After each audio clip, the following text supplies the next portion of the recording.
Hello my प्यारे बच्चों, आ चुकी है आपकी अपनी सबसे प्यारी बायोलॉजी फैकल्टी निधि मैम लेकर के बायोलॉजी का एक बहुत ही ज्यादा बेहतरीन क्लास। तो कैसे हो आप लोग? फटाफट से एक बार लाइव चैट में जल्दी जल्दी बता दो, ठीक है? कैसे हैं आप लोग की हालचाल? रउआ लोग कैसन बानी, केम छो?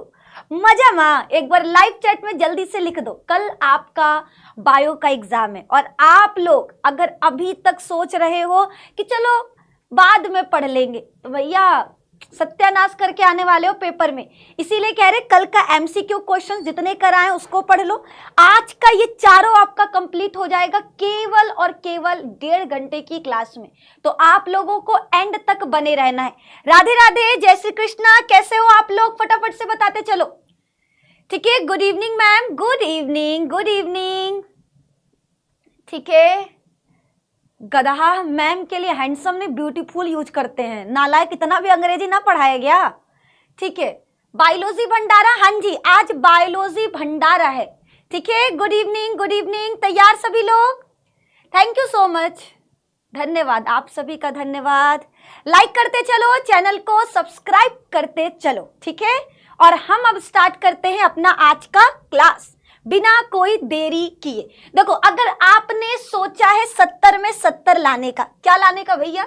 70 में 70 लाने का अगर आपने सपना देखा है तो वो आज पूरा हो जाएगा, क्योंकि आज हम 50 टॉपिक, कितने 50 टॉपिक आपके लिए लेकर आए हैं जो 70 में 70 आपको दिलाएगा ही दिलाएगा, ठीक है? तो बस इसके लिए आपको स्टार्टिंग से लेकर के एंड तक बने रहना। अच्छा, आज हम शेयर नहीं किए, ठीक है? तो जरा हम अपना वीडियो शेयर कर दे रहे हैं, आप लोग भी फटाफट से शेयर करो, ठीक है? तो ये देखो हमने क्या किया, शेयर के बटन पर ऐसे क्लिक कर दिया।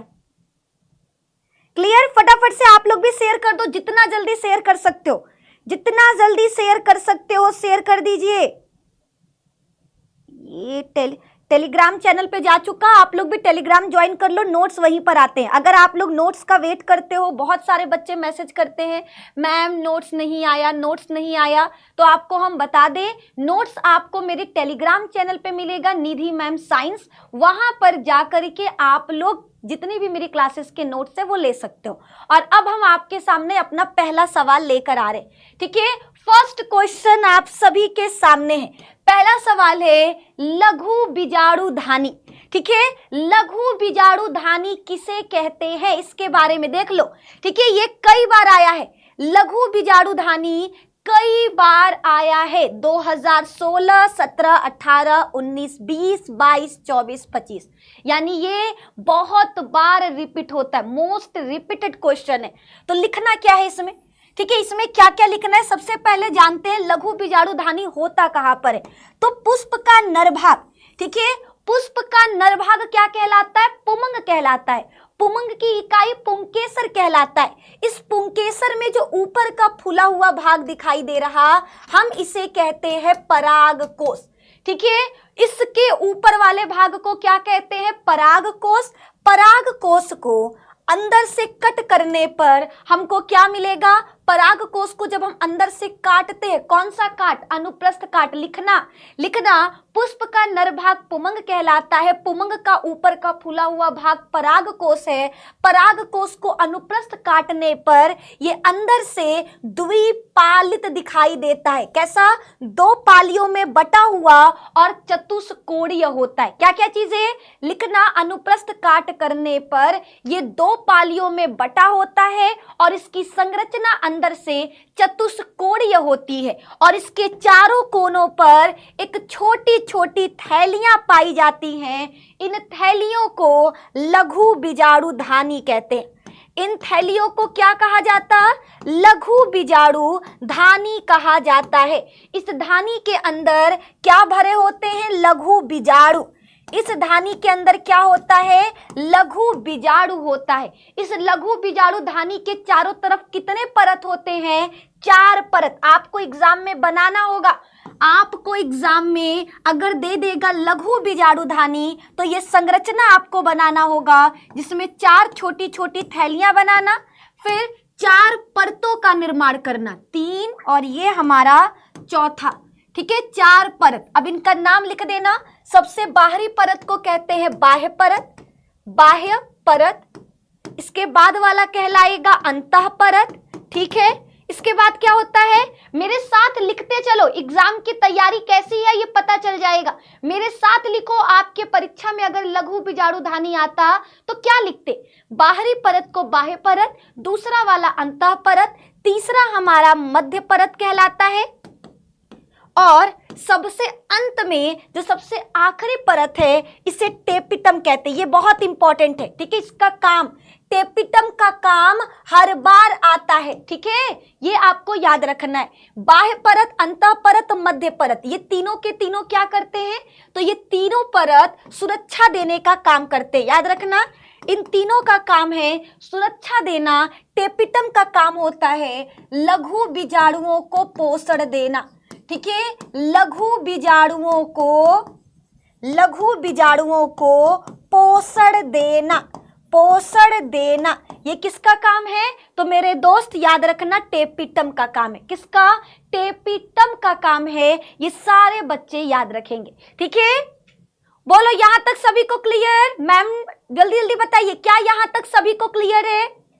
ठीक है, बिल्कुल बिल्कुल बना सकते हैं, बिल्कुल एसके सक्सेस जी, बिल्कुल।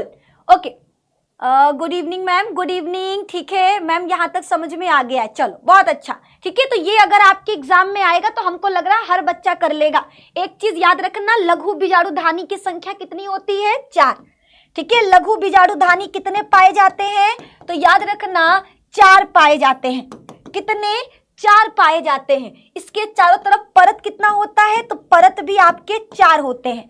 ठीक है, परत भी आपके 4 होते हैं। लघु बीजाणुधानी में क्या होता है, लघु बीजाणु जनन, लघु बीजाणु जनन होता है, जिससे क्या बनते हैं, लघु बीजाणु। एक बार में कितना लघु बीजाणु बनता है, 4। ठीक है, एक बार में 4 लघु बीजाणु बनते हैं। ये चारों आपस में कैसे होते हैं, जुड़े हुए। ठीक है, 4 लघु बीजाणु बनेंगे ना, ये चारों इस तरह से एक दूसरे से जुड़े होते हैं, इसको कहते हैं चतुष्क आकार। ठीक है, चतुष्क लघु बीजाणु। ठीक है, ये सारी चीजें समझ में आ रही हैं?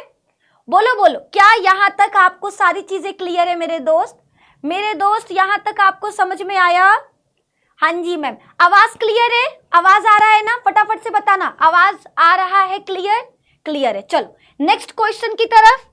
अगला सवाल आपका है, क्या है जरा देखा जाए। ठीक है, लघु बीजाणुधानी आपको समझ में आ गया। लघु बीजाणुधानी पराग कोश के भीतर, पराग कोश का अनुप्रस्थ काट करने पर, पराग कोश का अनुप्रस्थ काट करने पर, अनुप्रस्थ काट करने पर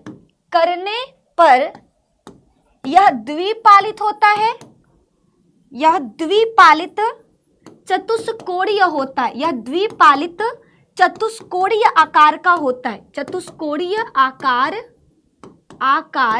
का होता है। ठीक है, यह द्विपालित चतुष्कोणीय आकार का होता है। क्लियर? ठीक है, पराग कोश का अनुप्रस्थ काट करने पर यह द्विपालित चतुष्कोणीय आकार का होता है। पराग कोश के चारों किनारों पर, पराग कोश के चारों किनारों पर 4 छोटी छोटी थैलियां पाई जाती हैं। ठीक है, 4 छोटी छोटी थैलियां पाई जाती हैं। ठीक है, 4 छोटी छोटी थैलियां पाई जाती हैं, जिसे लघु बीजाणुधानी कहते हैं। लघु बीजाणुधानी कहते हैं। ठीक है, इसके बाद इसके चारों तरफ 4 परत पाई जाती हैं। इसके चारों तरफ 4 परत पाई जाती हैं, 4 परत पाई जाती हैं। ठीक है, इसके चारों तरफ 4 परत पाई जाती हैं, और ठीक है, इसके चारों तरफ 4 परत पाई जाती हैं, और क्या है मेरे दोस्त, इसके चारों तरफ 4 परत पाई जाती हैं, और अंदर लघु बीजाणु भरे होते हैं, और अंदर लघु बीजाणु भरे होते हैं। अंदर लघु बीजाणु भरे हुए होते हैं, भरे हुए होते हैं। ये हो गया आपका क्लियर। बताओ मेरे रसगुल्लो, समझ में आया? बोलो बोलो, क्या समझ में आया? हाँ जी मैम, हाँ जी, हाँ जी, ठीक है, ठीक है, यस मिस, क्लियर, बहुत बढ़िया। जो पढ़ने वाला बच्चा होगा ओके कुल समझ में आवत था, जे के ना समझ में आवत हो 1 नंबर का घोचा, बस बात ये खत्म, ठीक है। और एक बात बोल दे रहे बेटा, जो पढ़ा रहे हैं उसी में से आएगा, ठीक है। ये 5 दिन लोग 1-1 महीना पढ़ाएंगे, 1 साल पढ़ाएंगे, 10 क्वेश्चन ना मिलवा पाएंगे। 5 दिन का क्लास अगर मेरा तुम देख लिए तो पूरा का पूरा पेपर उड़ा कर आओगे। 70 में 70 लाने से कोई रोक नहीं सकता अगर आपने निधि मैम का क्लास कर लिया तो, क्योंकि बायोलॉजी मतलब सिर्फ निधि मैम, ठीक है। तो अपने दिमाग में ही बेटा डाल लो, ठीक है। तभी इतने लाखों बच्चों का भरोसा और विश्वास लेकर चल रहे हैं, ठीक है। चलिए अगला सवाल, नेक्स्ट क्वेश्चन की तरफ बढ़ते हैं, ठीक है। नेक्स्ट क्वेश्चन की तरफ बढ़ते हैं। अगला सवाल है, लघु बीजाणु जनन किसे कहते हैं? आपका अगला सवाल, ठीक है, लघु बीजाणु जनन। देखो ये भी आपका 16, 17, 18, 19, 20, 22, 24, 25, ठीक है, ये भी कई बार आ चुका है। लघु बीजाणु जनन कई बार परीक्षा में आ चुका है, इस बार भी आ सकता है, तो तैयार रहना है। आइए देखते हैं लघु बीजाणु जनन किसे कहते हैं, ठीक है। लघु बीजाणु जनन किसे कहा जाता, तो याद रखना क्या लिखोगे कि लघु बीजाणु धानी में, लघु बीजाणु धानी में, ठीक है, लघु बीजाणु धानी में लघु बीजाणु मात्र कोशिका, लघु बीजाणु धानी में लघु बीजाणु मात्र कोशिका, लघु बीजाणु मात्र कोशिका अर्धसूत्री विभाजन करके, ठीक है। लघु बीजाणु धानी में लघु बीजाणु मात्र कोशिका अर्धसूत्री विभाजन, ठीक है। लघु बीजाणु धानी में लघु बीजाणु मात्र कोशिका अर्धसूत्री विभाजन, अर्धसूत्री विभाजन, ठीक है। लघु बीजाणु धानी में लघु बीजाणु मात्र कोशिका अर्धसूत्री विभाजन द्वारा 4 लघु बीजाणुओं का निर्माण करती है। 4 लघु बीजाणुओं का निर्माण करती है, निर्माण करती है। इस प्रक्रिया को लघु बीजाणु जनन कहते हैं। इस प्रक्रिया को लघु बीजाणु जनन कहते हैं। लघु बीजाणु जनन, लघु बीजाणु जनन कहते हैं, ठीक है। आगे, ये लघु बीजाणु चतुष्क आकार में एक दूसरे से जुड़े होते हैं। ये लघु बीजाणु चतुष्क आकार में एक दूसरे से जुड़े होते हैं, आकार में एक दूसरे से जुड़े होते हैं, एक दूसरे से जुड़े होते हैं, जुड़े होते हैं। जो परिपक्व हो जाने के पश्चात, जो परिपक्व हो जाने के पश्चात एक दूसरे से अलग हो जाते हैं, एक दूसरे से, ठीक है, परिपक्व हो जाने के पश्चात एक दूसरे से अलग हो जाते हैं, ठीक है, एक दूसरे से अलग हो जाते हैं, ठीक है। जो परिपक्व हो जाने के पश्चात क्या होगा, एक दूसरे से अलग हो जाएंगे, एक दूसरे से अलग हो जाएंगे, याद रखना है, ठीक है। आगे की तरफ परागकण को ही, लघु बीजाणु को आगे चलकर परागकण कहा जाता है। लघु बीजाणु को ही परागकण कहा जाता है। लघु बीजाणु को ही परागकण या नर युग्मकोद्भिद कहा जाता है। परागकण या नर युग्मकोद्भिद कहा जाता है, ठीक है। ये सबको समझ में आया कि नहीं, बताओ, ये सबको समझ में आया कि नहीं आया? बोलिए, सभी लोग बताइए, क्या यहां तक समझ में आया? हमने क्या बोला, हमने क्या कहा बच्चा? लघु बीजाणु धानी पढ़ाया पहले, फिर लघु बीजाणु जनन पढ़ाया। लघु बीजाणु जनन का मतलब होता है लघु बीजाणु मात्र कोशिका में अर्धसूत्री विभाजन द्वारा 4 लघु बीजाणुओं का बनना। ठीक है, लघु बीजाणु मात्र कोशिका में अर्धसूत्री विभाजन द्वारा 4 लघु बीजाणु का बनना लघु बीजाणु जनन कहलाता है। क्या कहलाता है? लघु बीजाणु जनन कहलाता है। ये चीज आपको याद रखना है। ठीक है, अब आ जाओ लघु बीजाणु की संरचना। आपके परीक्षा में या तो परागकण की संरचना दे देगा या तो लघु बीजाणु की संरचना दे देगा। देखिए 16, 17, 18, 19, 20, 22, 24, 25 भैया हर साल आया हुआ परागकण की संरचना। तो परागकण गोल पीला सूक्ष्म आकार का एक संरचना है जो पुष्प के नर भाग के अंदर बनता है। ठीक है, परागकण गोल होता है। हर पौधे में इसकी आकृति अलग अलग होती है, कुछ में चिकना होता है, कुछ में अलग डिजाइन का। तो आकार क्या होता है अलग अलग आपको देखने के लिए मिल सकता है। परागकण के चारों तरफ 2 परत पाया जाता है।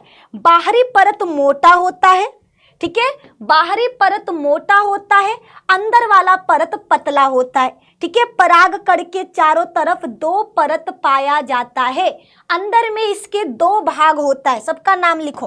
बाहरी परत को बाह्य चोल कहते हैं, जो एक बहुत ही ज्यादा प्रतिरोधी पदार्थ से मिलकर बनता है, जिसका नाम है स्पोरोपोलेनिन। याद रखना क्या नाम है? स्पोरोपोलेनिन नाम है। ठीक है, और अंदर वाली परत को अंतःचोल कहते हैं, जो बना होता है किस चीज से? कौन बताएगा? अंतःचोल किस चीज से बनता है? कौन बताएगा? कोई बच्चा बोलो बोलो, क्या कोई बच्चा बताएगा? ठीक है, जल्दी बताइए। क्या एक भी बच्चा? एक्साइन इंटाइन सुमैया का जवाब आ गया। ठीक है, बहुत बढ़िया सुमैया। और कोई बच्चा? जल्दी जल्दी बताओ। ठीक है, अंदर वाली चोल को अंतःचोल कहते हैं। ये किस चीज से बनता है? पेक्टोसेलुलोज से। किस चीज से मेरे दोस्त? पेक्टोसेलुलोज से बनता है। ये आपको याद रखना है। अंदर में इसके 2 भाग होते हैं। बड़े वाले भाग को कायिक भाग कहते हैं, जो पराग नलिका बनाता है। छोटे वाले भाग को जनन भाग कहते हैं, जो समसूत्री विभाजन करके 2 नर युग्मक बनाता है। सवाल आएगा नर युग्मक किसके अंदर होता है? परागकण के। नर युग्मक कौन बनाता है? जनन कोशिका। नर युग्मक कौन बनाएगा? जनन कोशिका। ठीक है, यहां पर आपको दिख रहा होगा खाली जगह। आपको लग रहा है निधि मैम गलती से छोड़ दी। गलती से नहीं छोड़े, खाली जगह पाया जाता है, उसे जनन छिद्र कहते हैं। ठीक है, जनन छिद्र कहते हैं। ये आपको याद रखना है। ठीक है, ये बच्चा आपको याद रखना है। बोलो क्लियर है?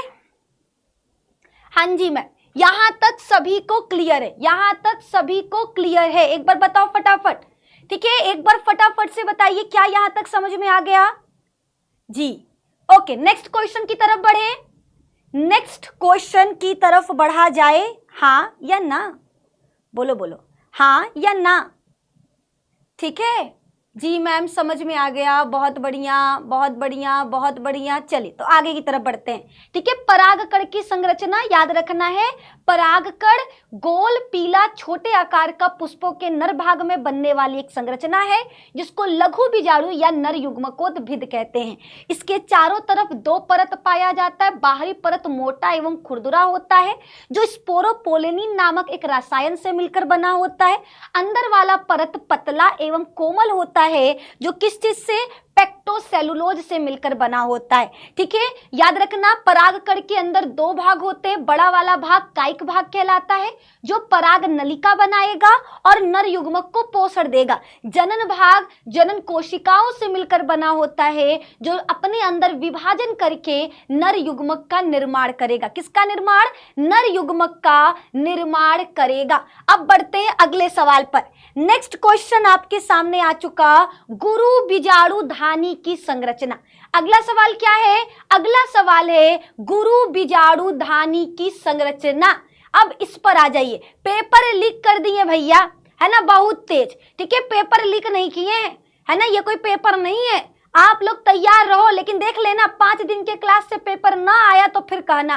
ठीक है, पेपर लीकर पता नहीं, पेपर लीक कौन करता हमें नहीं पता, पेपर बनाता कौन है हमें नहीं पता, लेकिन पेपर मैच कौन करवाता है तो वो सिर्फ निधि मैम है। ठीक है, इतना कह सकते हैं आपको। बाकी आप लोग कल के लिए तैयार रहना, कल जाकर पेपर में देख लेना। अभी यहां पर आ जाइए, गुरु बीजाणु धानी की संरचना, है ना। अब हम आ जाते हैं गुरु बीजाणु धानी की संरचना पर। उससे पहले कुछ चीजें समझ लो। क्या?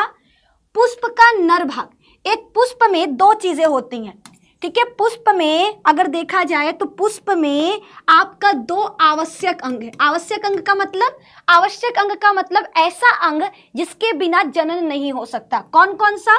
एक है आपका नर भाग और दूसरा होता है आपका मादा भाग, ठीक है। एक है आपका नर भाग और एक है आपका मादा भाग, ठीक है। दो हैं, नर भाग और मादा भाग, ये आपको याद रखना है, ठीक है। दो आपके हैं, एक है नर भाग और एक आपका क्या है? मादा भाग, ठीक है। मादा भाग, नर भाग को हम कहते हैं पुमंग। भगवान ये क्या हो गया? ठीक है, अचानक से बज गया, ठीक है। नर भाग को हम कहते हैं पुमंग और मादा भाग को कहते हैं जायांग, ठीक है। मादा भाग को कहते हैं जायांग। क्लियर? नर भाग को पुमंग कहते हैं, मादा भाग को जायांग कहते हैं। अब एक चीज और समझो, पुमंग की इकाई क्या होती है? पुंकेसर। पुमंग की इकाई पुंकेसर। पुंकेसर के तीन भाग होते हैं। सबसे नीचे डंठल दिखाई देता है, उसे वृंत कहते हैं। फिर बीच वाला योजी कहलाता है और सबसे नीचे का फूला हुआ भाग पराग कोश कहलाता है, ठीक है। इस पराग कोश के अंदर लघु बीजाणु, छोड़ो, पराग कोश के अंदर क्या होता है? चार छोटी छोटी थैलियां, जिनको लघु बीजाणु धानी कहते हैं। इन थैलियों को क्या कहा जाता? लघु बीजाणु धानी कहा जाता। इस लघु बीजाणु धानी के अंदर क्या बनता है? इस लघु बीजाणु धानी के अंदर लघु बीजाणु बनता है और इस लघु बीजाणु के अंदर क्या होता है? तो दो नर युग्मक। तो दो नर युग्मक, इतनी चीजें याद रखना है ना। ये चीजें मेरे दोस्त आपको याद रखना है। पुष्प का नर भाग पुमंग कहलाएगा, पुमंग की इकाई पुंकेसर कहलाएगा, पुंकेसर के तीन भाग वृंत, योजी और परागकोश। परागकोश के अंदर चार छोटी छोटी थैलियां मिलेंगी, जिनको लघु बीजाणु धानी कहते हैं। इस लघु बीजाणु धानी के अंदर क्या बनता है? लघु बीजाणु बनता है। लघु बीजाणु के अंदर क्या होता है? दो नर युग्मक। कितने? दो नर युग्मक। अब बात करते हैं मादा भाग की। मादा भाग को क्या कहते हैं? जायांग। जायांग की इकाई क्या कहलाती है? स्त्री केसर। स्त्री केसर के कितने भाग होते हैं? तीन भाग। कौन कौन सा? सबसे ऊपर का भाग कहलाएगा वर्तिकाग्र, फिर उसके बाद वाला कहलाएगा वर्तिका और सबसे नीचे का फूला हुआ भाग कहलाएगा अंडाशय, ठीक है। अंडाशय के अंदर क्या पाया जाता है? बीजांड। बीजांड के अंदर क्या पाया जाता है? भ्रूणकोश और भ्रूणकोश के अंदर क्या होता है? एक मादा युग्मक। एक मादा युग्मक। यही चीज बच्चा आपको बस याद करना है। सिर्फ ये चार्ट याद कर लोगे ना, आप इससे आने वाले 5 से 6 सवाल का जवाब सिर्फ इस चार्ट के अंदर है। इस चार्ट को बच्चा बस चाट जाओ, है ना। इस चार्ट को भैया क्या करना है? सिर्फ और सिर्फ चाट जाना है, क्योंकि यहीं पर आपको सारी चीजें समझ में आ जाएंगी। सारा सवाल इसी के अंदर से आपको मतलब निकलता हुआ दिखाई देगा। अब बढ़ते हैं अगले सवाल पर। एक राज का बात बता दें, कल सुबह 7 बजे, देखो आपको पता है कि हमको घर जाते जाते 11 बज जाता है, ठीक है। सोते सोते खाना खाते वाते 12, साढ़े 12, 1 बज जाता है, लेकिन फिर भी हम आपके लिए कल सुबह 7 बजे क्लास लेकर आएंगे। हम अपनी पूरी कोशिश करेंगे कि टाइम पर उठें, भले हमको पूरी रात जागना हो। कल सुबह 7 बजे वाला क्लास जरूर करना, क्योंकि वो क्लास बवाल मचाने वाला है, तबाही मचाने वाला है। तो सभी मेरे जितने भी बच्चे बिहार वाले, खासकर बिहार वाले, वो सुबह 7 बजे वाली क्लास करके फिर एग्जाम देने जाना, ठीक है। कल सुबह 7 बजे वाला क्लास पहले करना, फिर ही एग्जाम देने के लिए जाना। समझ में आया? ठीक है। बाकी यूपी वाले बच्चे, आपका स्वागत है, आप लोग क्लास करो, ठीक है। ये क्वेश्चंस आपके ही हैं। चलो बढ़ते हैं अगले सवाल पर, नेक्स्ट क्वेश्चन की तरफ। लेकिन हमारा क्वेश्चन यहाँ पे था गुरु बीजाणु धानी की संरचना। अब सवाल, गुरु बीजाणु धानी किसे कहते हैं? याद है? याद है गुरु बीजाणु धानी? देखो पुष्प का मादा भाग ऐसा दिखाई देता है, ये पुष्प का मादा भाग है, ठीक है। मादा भाग में इसको कहते हैं वर्तिकाग्र, ठीक है। इसे कहते हैं वर्तिकाग्र। बताओ क्या कहा जाता है? वर्तिकाग्र कहा जाता है, ठीक है। मादा भाग में ऊपर वाला भाग वर्तिकाग्र कहलाएगा। ये आपको जो डंठल दिखाई दे रहा इसे वर्तिका कहते हैं। और सबसे नीचे अंडाशय, अंडाशय, इस अंडाशय के अंदर क्या होता है? बीजांड, यही आपका गुरु बीजाणुधानी है। कोई पूछे ना गुरु बीजाणुधानी क्या है तो यही बीजांड है। ठीक है, तुम लोगों को कंफ्यूज देखो ऐसे ही करते हैं, कुछ लोगों के परीक्षा में देगा बीजांड की संरचना बताओ और कुछ लोग में देगा गुरु बीजाणुधानी की संरचना बताओ। अब बच्चे सोचेंगे गुरु बीजाणुधानी ये कौन चीज का नाम है? ए बेटा, ये कौन चीज का नाम नहीं है, बीजांड को ही गुरु बीजाणुधानी कहते हैं। कोई पूछे ना गुरु बीजाणुधानी तो दिमागवा में डाल लो बीजांड, बीजांड माने गुरु बीजाणुधानी। अब आते हैं एक बारे में, तो लिखना गुरु बीजाणुधानी के बारे में, या पुष्प के मादा भाग स्त्री केसर के अंडाशय के अंदर पाया जाता है। ठीक है, यह बीजांड वृंत द्वारा अंडाशय से जुड़ा होता है।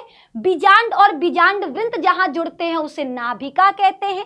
बीजांड में 2 आवरण पाए जाते हैं। बाहर वाले देखो बना देते हैं चित्र, वरना तुम लोग कहोगे ना कि मैडम जी चित्र नहीं बनाई, है ना। मैडम जी चित्र नहीं बनाई तो फिगर भी बनाएंगे। ठीक है, फिगर भी बनाएंगे। तो देखो बीजांड की संरचना कुछ इस प्रकार का होता है। ये हमारा बीजांड की संरचना है ना, ये हमारा बीजांड की संरचना है। अब इसके बारे में हम जान लेते हैं। ठीक है, इसके बारे में क्या क्या चीजें। सबसे पहला ये वाला भाग जो इतना बड़ा डंठल दिखाई दे रहा इसे बीजांड वृंत कहते हैं। इसे क्या कहते हैं तो याद रखना, इसे बीजांड वृंत कहते हैं, बीजांड वृंत कहते हैं। क्लियर। और जो बीजांड और बीजांड वृंत जहां जुड़ रहे हैं उसको नाभिका कहते हैं, नाभिका। 2 चीजें याद रखना। क्या क्या चीजें हमने बोला, क्या क्या चीजें हमने बोला? ये बीजांड की संरचना है। बीजांड में ये जो आपको डंठल दिखाई दे रहा है इसे बीजांड वृंत कहेंगे। ठीक है, उसके बाद जहां पर बीजांड वृंत और बीजांड आपस में जुड़ते हैं उस जगह को नाभिका, दिमाग में डालो, एमसीक्यू में आएगा।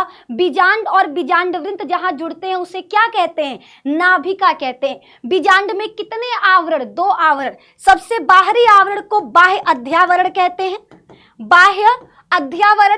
अध्यावरण को ही अंग्रेजी में इंटेगमेंट कहा जाता है। बिहार में ज्यादातर इंटेगमेंट वर्ड का इस्तेमाल किया जाता है, तो आधा बच्चा कंफ्यूजिया जाता है कि इंटेगमेंट क्या है। तो आपको याद रखना है बीजांड में 2 आवरण, बाहरी आवरण को बाह्य अध्यावरण कहेंगे और अंदर वाली आवरण को अंतः अध्यावरण कहेंगे, अंतः अध्यावरण कहेंगे। ठीक है, उसके बाद आपको याद रखना है बीजांड के अंदर एक लिक्विड भरा होता है, इस लिक्विड को क्या कहते हैं? बीजांड काय। ठीक है, बीजांड काय कहते हैं। यही लिक्विड क्या बनाएगा? गुरु बीजाणु का निर्माण करेगा। ये गुरु बीजाणुधानी है, गुरु बीजाणुधानी के अंदर गुरु बीजाणु बनेगा। नहीं समझे? परागकण वाला पढ़ाए थे ना, क्या पढ़ाए थे कि पराग कोश के अंदर लघु बीजाणुधानी है जिसके अंदर क्या बनता है? लघु बीजाणु। वैसे ही गुरु बीजाणुधानी के अंदर क्या बनेगा? गुरु बीजाणु। ठीक है, तो ये गुरु बीजाणुधानी है। ये क्या है? गुरु बीजाणुधानी, जिसको और क्या कहते हैं? बीजांड। ठीक है, बीजांड में 2 परत, बाह्य अध्यावरण और अंतः अध्यावरण। बीजांड के अंदर जो लिक्विड भरा है उसको क्या कहते हैं? बीजांड काय। ठीक है, बीजांड में 2 दरवाजा, एगो पूरा खुलल है ओके कहल जाला बीजांड द्वार। क्या कहते हैं? बीजांड द्वार। इसके ठीक विपरीत में एगो और दरवाजा, उसको कहते हैं निभाग, निभाग। और ये आपका संरचना कंप्लीट। ठीक है, यही बीजांड की संरचना। इसके अंदर छोटा सा थैली पाया जाता है जिसको भ्रूण कोश या गुरु बीजाणु के नाम से जानते हैं, भ्रूण कोश या गुरु बीजाणु के नाम से जानते हैं। ठीक है, कल एग्जाम में और संख्या कम कर लो बेटा, कर लो। जब परीक्षा में सवालवा आएगा ना, देखते हैं कौन टीचर से पढ़ के पास होते हो, है ना। यहाँ फ्री में पढ़ा रहे हैं तब वो तुम लोगों को नहीं पढ़ना है। घूम लो, घूम लो, जहां जाना है जाओ, मौज करो, मस्ती करो। ठीक है, यहां तक समझ में आ गया?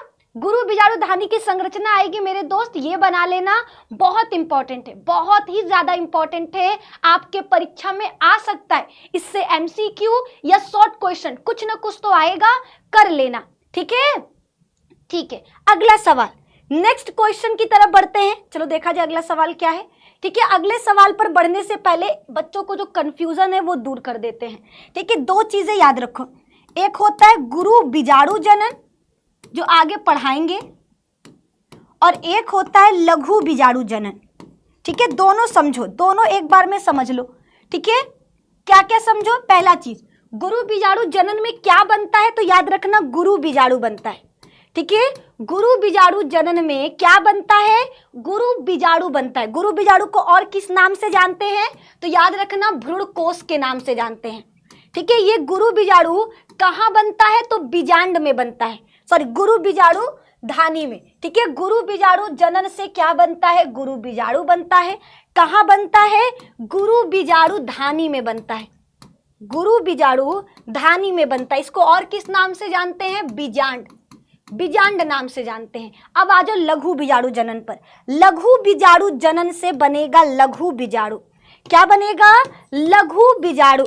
इसको और किस नाम से जानते हैं, परागकण के नाम से जानते हैं, इसे परागकण के नाम से जानते हैं। ये कहाँ बनता है, लघु बीजाणु धानी में बनता है, लघु बीजाणु धानी में बनता है। बताओ समझ में आया, बोलो क्या यहां तक आपको मेरी बात समझ में आ गई, हाँ या ना? जल्दी जल्दी बताइए, क्या यहां तक आपको मेरी बात समझ में आ गई? ठीक है, क्लियर है आपको यहां तक?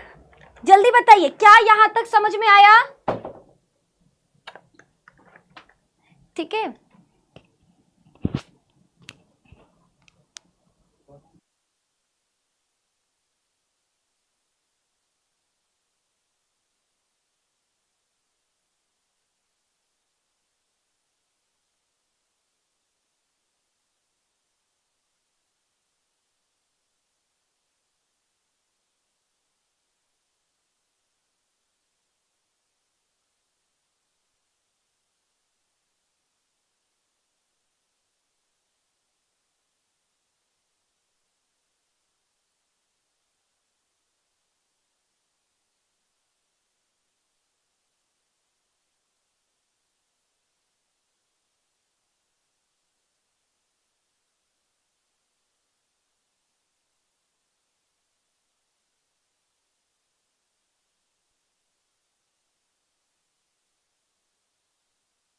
ठीक है, आवाज आ रहा है? फटाफट से बताओ। ठीक है, तुम लोगों की संख्या में कमी हो रहा है, इसलिए बोल दिया गया है कि मैम अपना क्लास जल्दी खत्म करके चले जाइए, क्योंकि जिनका ये स्टूडियो है वो क्लास लेंगे तुम लोगों के वजह से। ठीक है, रोज विनती कर करके, रिक्वेस्ट कर करके हम आते थे, है ना? आवाज आ रहा है कि नहीं, कि भैया हमको दे दीजिए 2 घंटा का क्लास लेना है। 500-600 बच्चे लाइव आते हैं, 2 दिन से वो लोग मेरा क्लास देख रहे हैं और कह रहे हैं मैम आप बोली थी 500 बच्चों को पढ़ाती हैं, 200 बच्चे आपके क्लास में हैं। बस मैसेज आ गया कि निधि मैम क्लास फटाफट से एंड करिए। तो चलिए क्लास को आज यहीं पर एंड करते हैं, है ना? क्योंकि तुम लोग तो संख्या घटाओगे, बढ़ाना तो है नहीं। बस आधे घंटे में खत्म करेंगे सब। ठीक है, आधे घंटे में सब कुछ खत्म करेंगे, ये आपको याद रखना है। चलिए आगे की तरफ बढ़ते हैं, अगला सवाल इंतजार कर रहा है। आज देखा जाए नेक्स्ट क्वेश्चन क्या है। नेक्स्ट क्वेश्चन आपका क्या है, ला ला ला, है ना? अब आ जाते हैं भ्रूण पोष पर। यहाँ कोष नहीं है, यहाँ पोष है, ध्यान देना, दिमाग पे जोर डालना। यहाँ भ्रूण पोष की बात कर रहे हैं, तो याद रखिए भ्रूण पोष आवृत बीजी पादपों में, कौन से पादप में, आवृत बीजी पादपों में, आवृत बीजी पादपों में दोहरे निषेचन के फलस्वरूप बनता है। ठीक है, आवृत बीजी पादपों में दोहरे निषेचन के फलस्वरूप बनता है। ठीक है, भ्रूणपोष क्या है, तो आवृत बीजी पादपों में दोहरे निषेचन के फलस्वरूप बनता है। यह नर युग्मक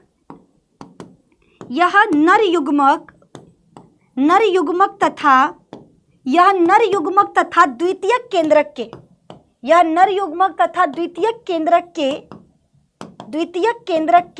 संलयन के पश्चात, यह नर युग्मक तथा द्वितीयक केंद्रक के संलयन के पश्चात, ठीक है, यह नर युग्मक तथा द्वितीयक केंद्रक के संलयन के पश्चात, ठीक है, यह नर युग्मक तथा द्वितीयक केंद्रक के संलयन के पश्चात बनी एक त्रिगुणित संरचना है। ठीक है, संलयन के पश्चात बनी एक त्रिगुणित संरचना है। क्या है? संरचना है, ये आपको याद रखना है। भ्रूणपोष क्या है? तो आवृत बीजी पादपों में दोहरे निषेचन के फलस्वरूप बनता है। यह नर युग्मक तथा द्वितीयक केंद्रक के संलयन के पश्चात बनी त्रिगुणित संरचना है। ये करता क्या है मेरे दोस्त? तो यह भ्रूण को पोषण देता है, यह भ्रूण को पोषण देता है। भ्रूण को क्या देगा? पोषण। यह भ्रूण को पोषण देता है, ये आपको याद रखना है। ठीक है, ये क्या करता है? तो यह भ्रूण को पोषण देता है, ये चीज आपको याद रखना है। इसके बाद भी आपको कुछ चीजें याद रखना है। क्या याद रखना है? कि जिन बीजों में, ठीक है, जिसमें थोड़ा बहुत भी पोषण के लिए भ्रूणपोष बच जाता है, ठीक है, भ्रूणपोष का काम तो है पोषण देना, लेकिन कुछ में बच जाता है, ठीक है, तो जिनमें बच जाएगा उसको भ्रूणपोषी बीज कहते हैं। जिन बीजों में भ्रूणपोष बच जाता है, ठीक है, जिन बीजों में भ्रूणपोष बच जाता है उसे भ्रूणपोषी बीज कहते हैं, उसे भ्रूणपोषी बीज कहते हैं। ठीक है, ये आपको याद रखना है। जिन बीजों में भ्रूणपोष बच जाता है उसे क्या कहते हैं? भ्रूणपोषी बीज कहते हैं। ठीक है,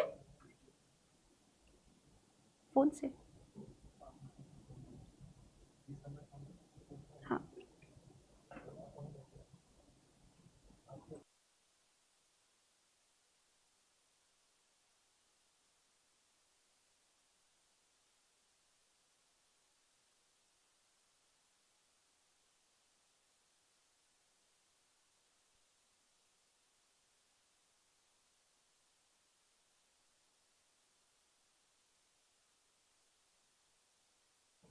ठीक है, यहां तक सबको क्लियर है?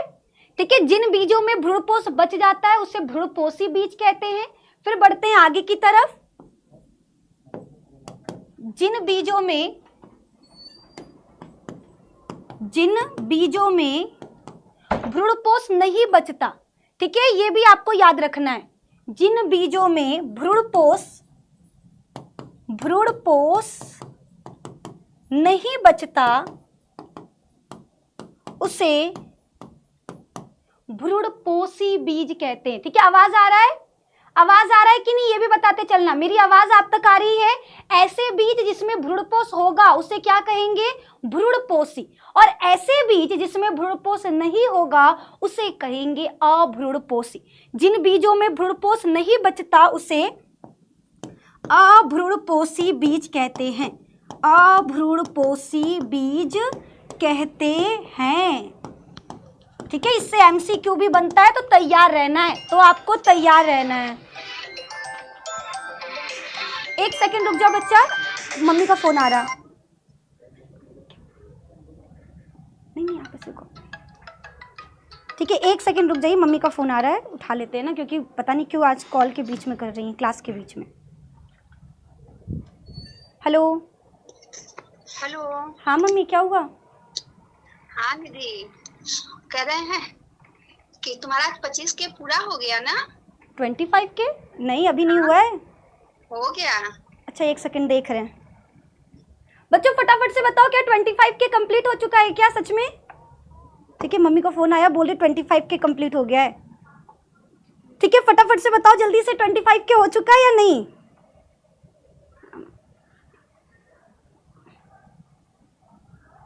ठीक है, तो YouTube ओपन हो रहा है, अभी तक हम देखे नहीं है कि मेरा सच में 25 के हुआ है कि नहीं हुआ है।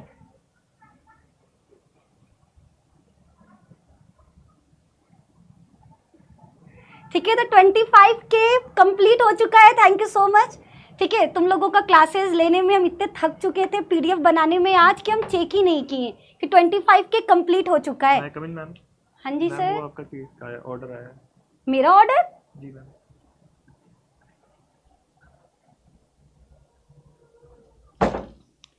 सर ऑर्डर कौन किया? मैम आपकी मम्मी का आया था कॉल। मेरी मम्मी का? जी जी। ठीक है, ये क्या है?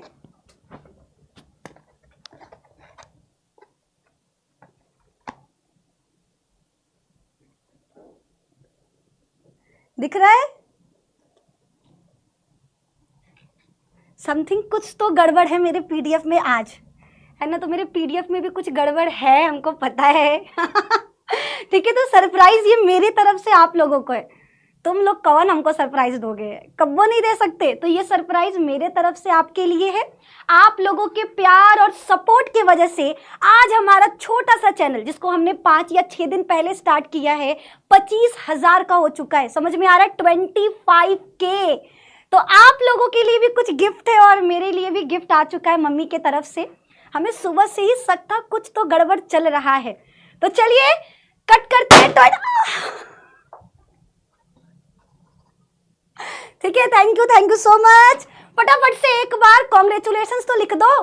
ठीक है, कॉन्ग्रेचुलेशंस लिख दिया जाए, फिर कट करते हैं केक को। सबसे पहले आप लोग, फिर हम।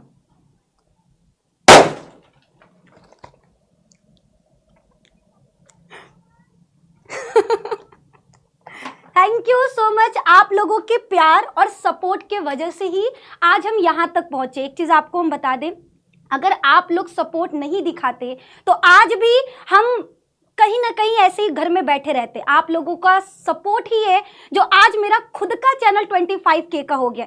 इससे पहले भी हमने कई सारे सेलिब्रेशंस में, बहुत सारे सेलिब्रेशन में हम गए हैं, लेकिन हर सेलिब्रेशन में मेरा काम था बधाई देना। आज फर्स्ट टाइम हमको बधाई मिल रहा है। ठीक है, आज तक हम सबको कॉन्ग्रेचुलेशंस बोलते थे कि आपका 400K हो गया, आपका 200K हो गया।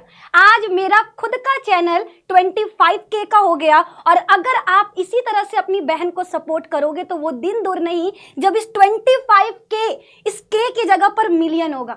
सिर्फ आपके सपोर्ट की वजह से ये K बदलेगा मिलियन में। तो प्लीज इसी तरह से अपनी बहन को, अपनी इस दोस्त को सपोर्ट करते रहो, आगे बढ़ते रहो। आप लोग अपने माता पिता का नाम रोशन करो और हम अपने माता पिता का। बहुत बहुत धन्यवाद। ठीक है, thank you so much, thank you so much. आपका भी धन्यवाद सर। ठीक है, चलो तो अभी हम आगे की तरफ बढ़ते हैं, क्लासेस को स्टार्ट करते हैं। अब हम लोगों को पढ़ना भी है, सिर्फ सेलिब्रेशन नहीं करना है। ठीक है, असली सेलिब्रेशन कल होगा जब आप लोग पेपर देकर आओगे और पेपर में लिखा होगा 100 में 100 मार्क्स। ठीक है, जब रिजल्ट में आपका 95+ मार्क्स होगा ना, उस दिन रियल सेलिब्रेशन होगा। तो असली सेलिब्रेशन आपके रिजल्ट वाले दिन होगा। ये तो छोटा सा है। ठीक है, थैंक यू। तो चलिए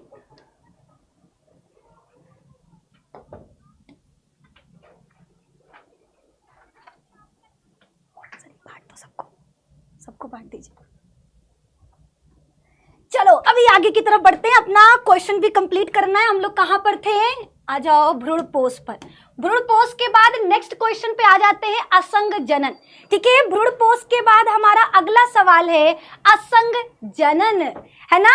तो असंग जनन पे आ जाते हैं। असंग जनन किसे कहते हैं पहले ये समझ लो। असंग जनन किसे कहा जाता है? तो बिना निषेचन के बीज बनना। ठीक है, असंग जनन अलैंगिक जनन की एक विधि है। ये चीज दिमाग में डाल लीजिए, एमसीक्यू में आता है।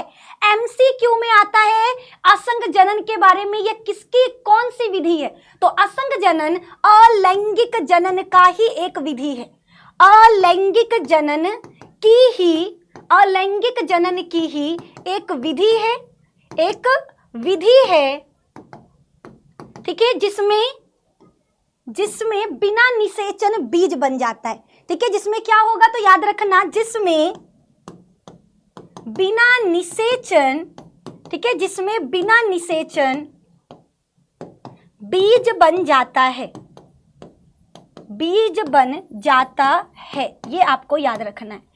ठीक है, अलैंगिक जनन की ही एक विधि है जिसमें बिना निषेचन बीज बन जाता है। बिना निषेचन क्या बन जाएगा?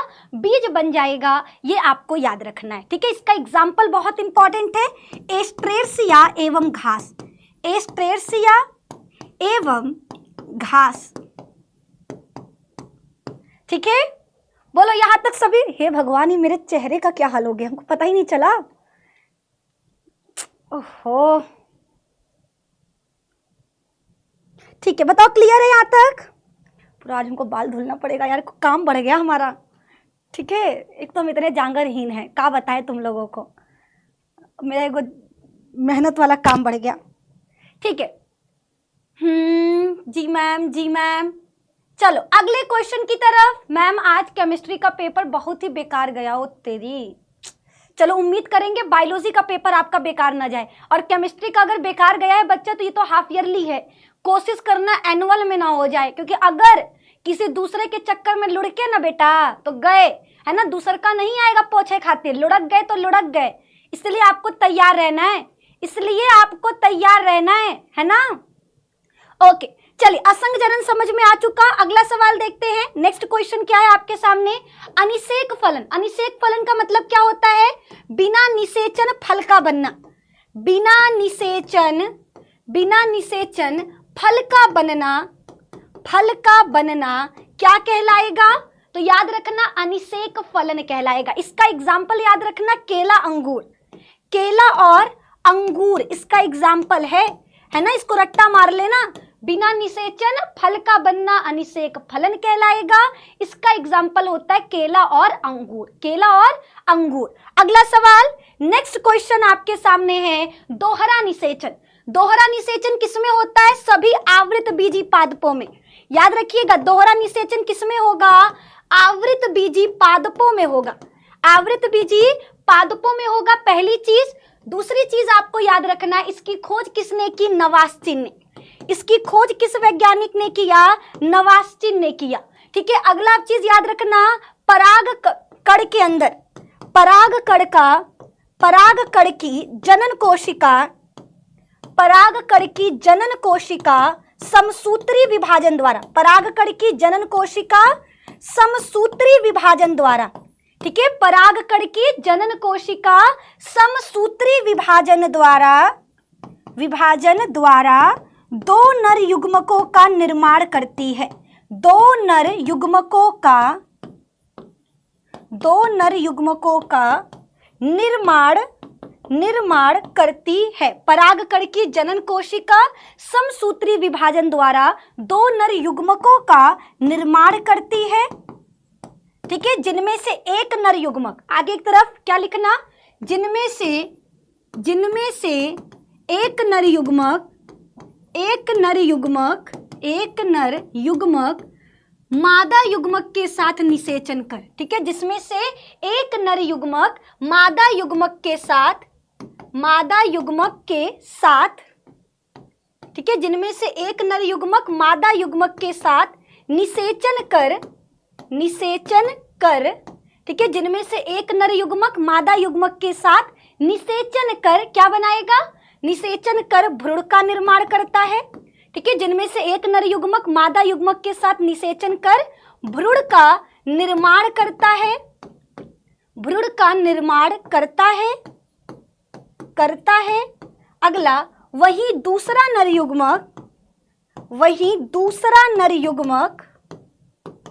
ठीक है, वही दूसरा नर युग्मक, ठीक है, जिनमें से एक नर युग्मक मादा युग्मक के साथ निषेचन कर भ्रूण का निर्माण करता है, वही दूसरा नर युग्मक द्वितीयक केंद्रक के साथ निषेचन कर, द्वितीयक केंद्रक के साथ, ठीक है, द्वितीयक केंद्रक के साथ निषेचन कर, द्वितीयक केंद्रक के साथ निषेचन कर भ्रूणपोष बनाती है, भ्रूणपोष बनाती है।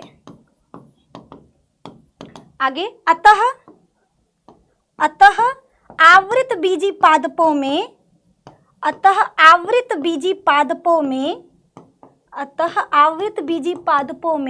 दो बार निषेचन होता है।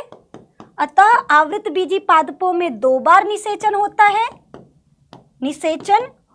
है, इसलिए इसे दोहरा निषेचन कहते हैं। इसलिए इसे दोहरा निषेचन कहते हैं। दोहरा निषेचन कहते हैं। ठीक है, ये आपको याद रखना है। बताओ सबको क्लियर है? जितने भी लोग देख रहे हैं, क्या यहाँ तक बच्चा आपको क्लियर है, हाँ या ना? जल्दी जल्दी बच्चा, क्या यहाँ तक आपको मेरी बात समझ में आ गया? साथ साथ लिख नहीं रही क्या? मतलब बच्चा साथ साथ लिखते चलो, ठीक है, हम लिखवाते चल रहे हैं, आप लोग भी लिखते चलो, ठीक है? ओके, ठीक है जी मैम। चलिए नेक्स्ट क्वेश्चन की तरफ बढ़ते हैं। अगला सवाल आपके सामने है, क्या है भैया देखा जाए जरा तो। आवाज देखा जाए। अगला सवाल है बहुभ्रूणता। ठीक है, एक बीज से एक से अधिक भ्रूण का बनना, एक बीज से एक से अधिक भ्रूण का बनना, एक से अधिक भ्रूण का बनना बहुभ्रूणता कहलाता है। बहुभ्रूणता कहलाता है। ठीक है, ये याद रखना है। एक बीज से एक से अधिक भ्रूण का बनना क्या कहलाएगा? बहुभ्रूणता कहलाता है। इसके बाद क्या याद रखना है आपको? इसका एग्जाम्पल संतरा एवं नींबू, जितने भी खट्टे फल होते हैं, संतरा एवं नींबू। ठीक है, ये इसका एग्जाम्पल आपको याद रखना है। ठीक है, इसका एग्जाम्पल मेरे दोस्त आपको याद रखना है बहुभ्रूणता का। बताओ क्लियर है? ठीक है, कल के लिए क्लास शेड्यूल है ना? चलो, हाँ, सुबह 7 बजे सभी बच्चों को तैयार रहना है। ठीक है, हमने स्टूडियो वाले से मांग लिया है टाइमिंग। ठीक है, सुबह 7 बजे आपकी बायो की क्लास चलेगी। आवाज आ रहा है? आवाज क्लियर है? बोल दो, आवाज क्लियर है ना? ओके, तो कल सुबह 7 बजे बहुत इंपॉर्टेंट क्लास लेकर आ रही, जिसका भी कल एग्जाम है। ठीक है बच्चा लोग, देखो अब तैयार हो जाओ। हमने एक सपना देखा है, एक सपना मेरी आंखों में सिर्फ है, जिसकी वजह से हमको नींद नहीं लग रहा है, और वो सपना है आपको 95 दिलाना। ठीक है, जिन लोगों ने कहा इसके पास डिग्री नहीं है, जिन लोगों ने कहा इसको पढ़ाने नहीं आता, हमें प्रूफ करना है कि मेरे पास भले डिग्री ना हो ज्यादा, ठीक है, लेकिन मेरे पास पढ़ाने का तरीका है, और हम वो प्रूफ करेंगे आपको 90+ मार्क्स दिलाकर। तो मेरे दोस्त, अपने लिए नहीं तो कम से कम अपनी बहन के लिए मेहनत कर लो, अपने माता पिता के लिए मेहनत कर लो, है ना? क्या मांग रहे हैं हम लोग आपसे? ठीक है, ये तो नहीं कह रहे कि हमारा घर चलाओ, ये तो नहीं कह रहे 10,000 मेरे अकाउंट में डाल दो, बस इतना कह रहे कि मेहनत कर लो। मेहनत करके आप हमको नहीं दोगे, अपने ही आपके रिजल्ट पे 90 आएगा ना, तो वो आपका कहलाएगा, मेरा नहीं। लेकिन हम आपके 90 से सर ऊंचा करके चल सकते हैं। ठीक है, अगर आप 90 नहीं लाओगे ना, तो समझो कि आपकी बहन की इज्जत का सवाल है। जो लोग बोल रहे हैं कि इसको पढ़ाने नहीं आता, फिर वो सच हो जाएगा कि सच में हमको पढ़ाने नहीं आता। तो अगर आपको लगता है कि आपकी बहन आपके लिए मेहनत कर रही है, अच्छा पढ़ा रही है, तो आप लोग भी मेरे लिए मेहनत करो। ठीक है, आपको मेरे लिए मेहनत करना है, ये आपको याद रखना है। ठीक है,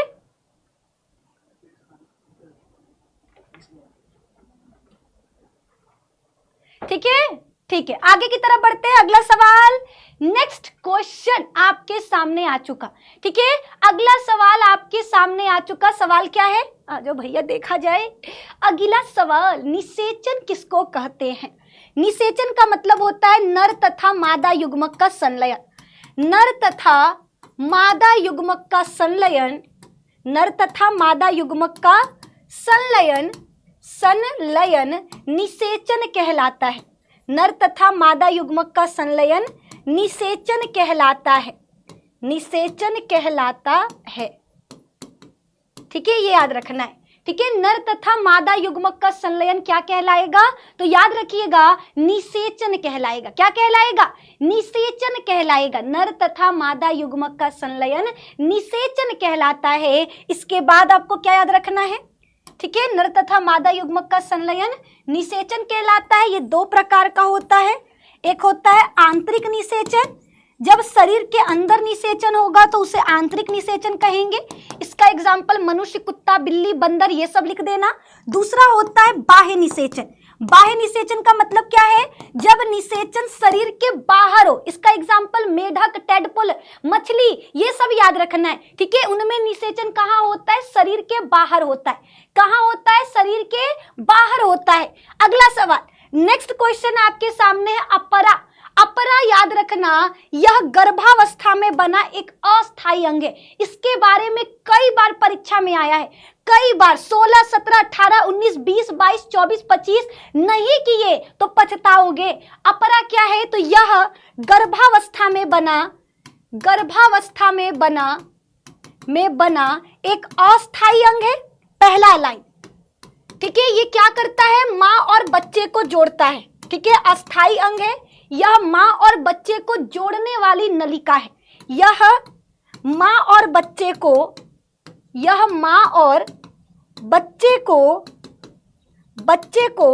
जोड़ने वाली नलिका है। जोड़ने वाली नलिका है। ठीक है, यह कोरियन झिल्ली द्वारा बनता है। यह कोरियन झिल्ली द्वारा बनता है। कोरियन झिल्ली द्वारा बनता है। ठीक है, आगे यह मां के रक्त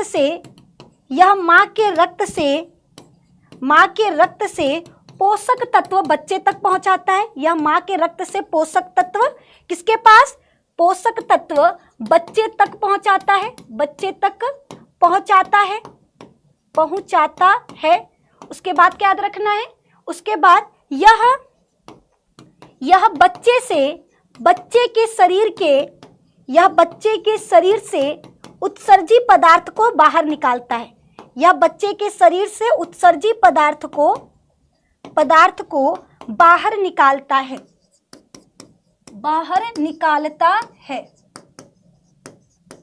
ठीक है, आगे बच्चे तक इसी के द्वारा, ठीक है, बच्चे तक ऑक्सीजन इसी के द्वारा जाता है।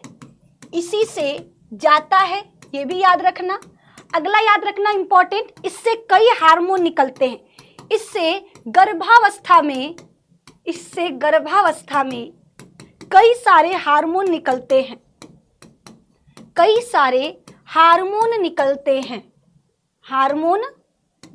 हैं। बताओ कौन कौन सा हार्मोन? क्या कोई ऐसा है जो अपने आप को कह रहा है हम तेज हैं?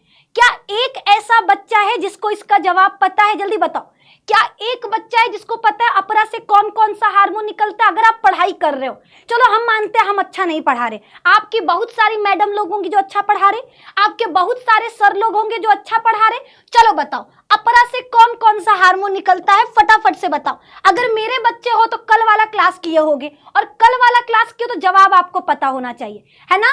चार हार्मोन मिस कल बताई थी, बहुत बढ़िया। सुमैया हमको लग रहा है इकलौती लड़की इसका 3 बार हम आंसर पढ़ चुके हैं, बहुत बढ़िया जवाब दे रही हूँ बच्चा।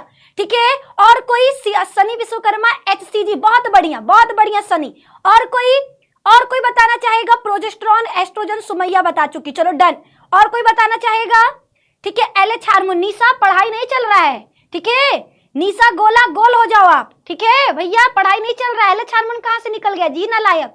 LH और FSH हमारे दिमाग से निकलता है। हमारे दिमाग में कौन सी ग्रंथि? याद रखना, पीयूष ग्रंथि, उससे निकलता है LH और FSH हार्मोन। और ये दोनों हार्मोन आकर के लड़कों के वृषण में काम करती हैं और लड़कियों के अंडाशय में काम करती हैं। इससे 4 हार्मोन निकलता है, बहुत सही है, लेकिन 4 हार्मोन का नाम आपको पता होना चाहिए।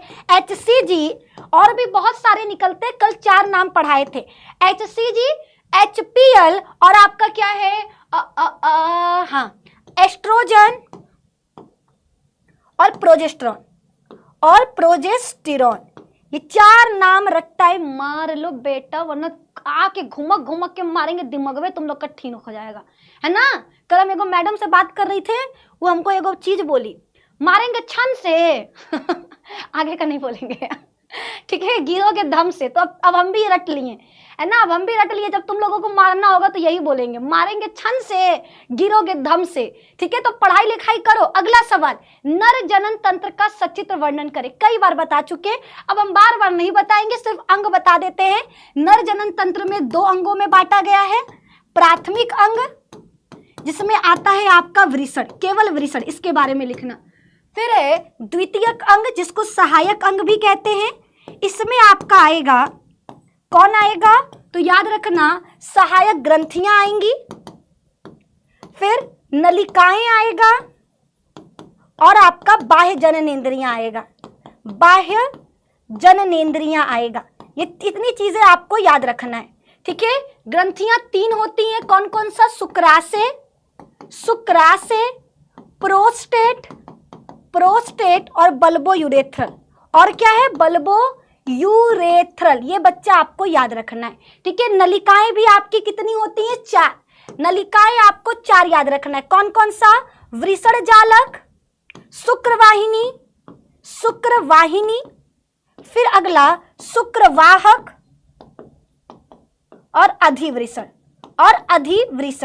है ना? रट्टाई मार लो बेटा। बाह्य जननेंद्रियां का याद रखना, शिश्न।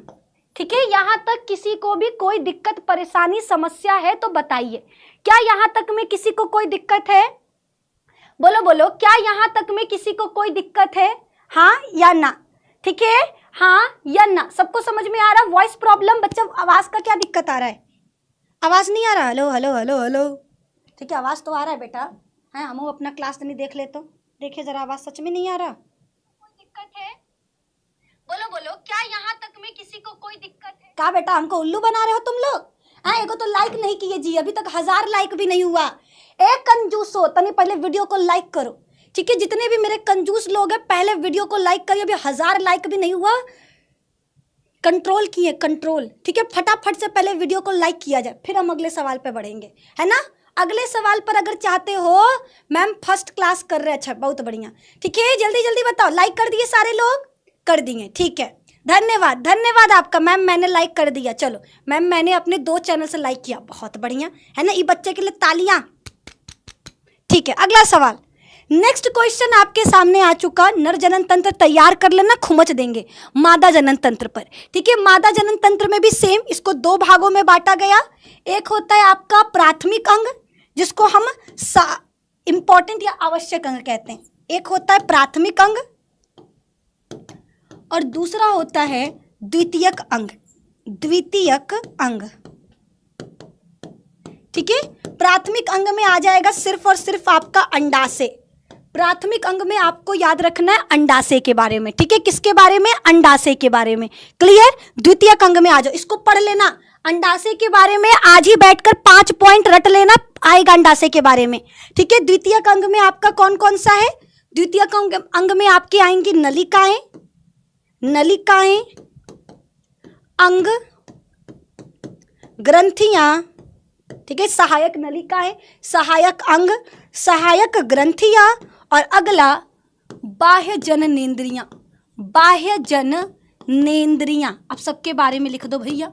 ठीक है, नलिकाएं कितनी होती हैं? एक याद रखना, फैलोपियन नलिका। ठीक है, 10 से 12 सेंटीमीटर लंबी नलिका, जिसको 4 भागों में बांटा जाएगा। ठीक है, उंगली नुमा संरचना झालर, कीप जैसी संरचना कीपक, जहां सबसे चौड़ा भाग है जहां पे शुक्राणु अंडाणु मिलते हैं उसको कहते हैं एम्पुला, और वो फैलोपियन नलिका का वो भाग जो गर्भाशय से जुड़ता है उसे कहते हैं स्थमस। रट्टा मार लो। ठीक है, अब बात करते हैं अंग की। अंग में याद रखना गर्भाशय। ठीक है, ये थैली नुमा संरचना 3 सेंटीमीटर, जिसमें बच्चा 9 महीने तक रहता है। ठीक है, स्टार्टिंग में नींबू के आकार का होगा, लेकिन जब बच्चा माँ के पेट में आता है तो इसका आकार बढ़ जाता है।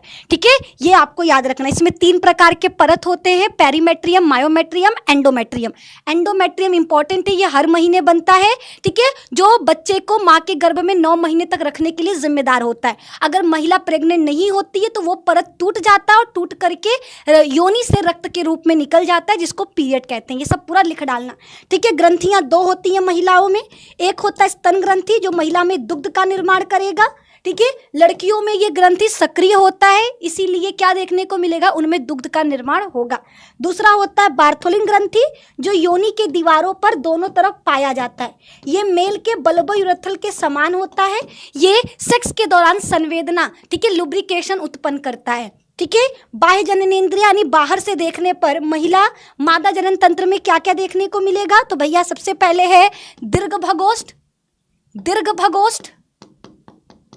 अगला लघु भगोष्ठ, लघु भगोष्ठ। ठीक है, जघन सेल, जघन सेल। फिर आपका योनि और योनि छद यानी हाइमन। ठीक है, हम नीचे एक जगह पूरा भर देंगे। ठीक है, यहाँ तक सबको याद रखना है।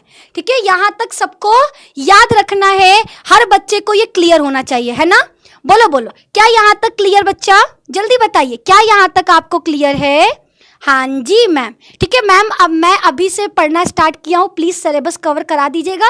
देखो मंडे को, आज मेरा 25,000 कंप्लीट हुआ है ना, जल्दी एक वीडियो जाने वाला है जिसमें हम बताएंगे कि हम आपके लिए क्या स्पेशल करने वाले हैं। हमने वादा किया था आपको कि 25,000 सब्सक्राइबर होने पर हम आपके लिए कुछ ना कुछ करेंगे जरूर, चाहे इसके लिए हमें अपने घर से काहे नहीं 10,000 रुपये देना पड़े। ठीक है, तो हम तैयार हैं, तो आप लोगों को चिंता नहीं करना है। हम बात कर रहे हैं जिसका स्टूडियो है उनसे मांग रहे हैं, अगर हमको 2-3 घंटे के लिए मिल जाता है स्टूडियो तो आपका बायो का चिंता नहीं करना है। हम मंडे से क्या करने वाले, चैप्टर वाइज स्टार्ट करने वाले, चैप्टर नंबर 1 से। लेकिन इसके लिए आपको कमेंट बॉक्स में लिखना होगा क्लास एंड होते ही कमेंट बॉक्स में लिख डालना है कि मैम मंडे की क्लास का इंतजार है। जिसको जिसको इंतजार रहेगा वो लिखेगा।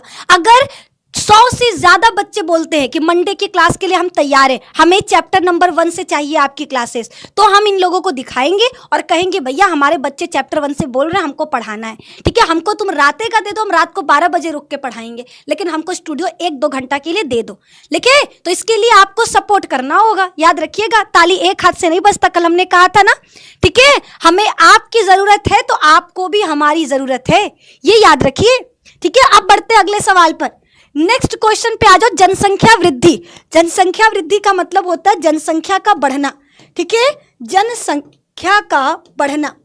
देश की आजादी के बाद हमारा जनसंख्या बहुत तेजी से बढ़ा था। ठीक है, जनसंख्या का बढ़ना क्या कहलाता है? जनसंख्या वृद्धि कहलाता है। जनसंख्या का तेजी से बढ़ना जनसंख्या विस्फोट कहलाएगा। जनसंख्या अवनमन किसे कहते हैं? जनसंख्या का घटना। ठीक है, जनसंख्या कब बढ़ेगा? जब जन्म दर ज्यादा होगा। जब पैदा बच्चे ज्यादा होंगे तो जनसंख्या बढ़ेगा, और जब मृत्यु दर ज्यादा होगा यानी लोग ज्यादा मरेंगे तो क्या होगा? जनसंख्या घटेगा। तो ये चीज याद रखना है। ठीक है, जनसंख्या का बढ़ना किसके वजह से होगा? जब जन्म दर ज्यादा होगा। और जनसंख्या का घटना किसके वजह से होगा? जब जन्म दर कम होगा। ठीक है, यानी मृत्यु दर ज्यादा होगा। ये चीजें आपको याद रखना है।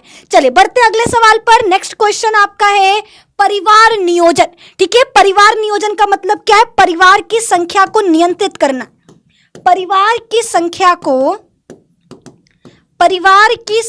को नियंत्रित यानी बेटा कंट्रोल करना। ठीक है, परिवार की संख्या को नियंत्रित करना क्या कहलाएगा? याद रखना, परिवार नियोजन कहलाएगा। ठीक है, परिवार नियोजन कहलाएगा। भारत में सबसे पहले परिवार नियोजन कार्यक्रम 1951 में चलाया गया था। सवाल आएगा सबसे पहले किस देश ने परिवार नियोजन कार्यक्रम को चलाया? तो हर बच्चे को पता होना चाहिए, भारत ने सबसे पहले परिवार नियोजन कार्यक्रम को चलाया 1951 में। कब? 1951 में। ठीक है, सबसे पहले परिवार नियोजन क्यों किया जाता है? ताकि हम अपने परिवार की संख्या को सीमित कर सके। संसाधन की मात्रा सीमित है, तो अगर जनसंख्या बढ़ेगा तो हम उनको अच्छी शिक्षा, अच्छा खाना, अच्छा जीवन नहीं दे सकते।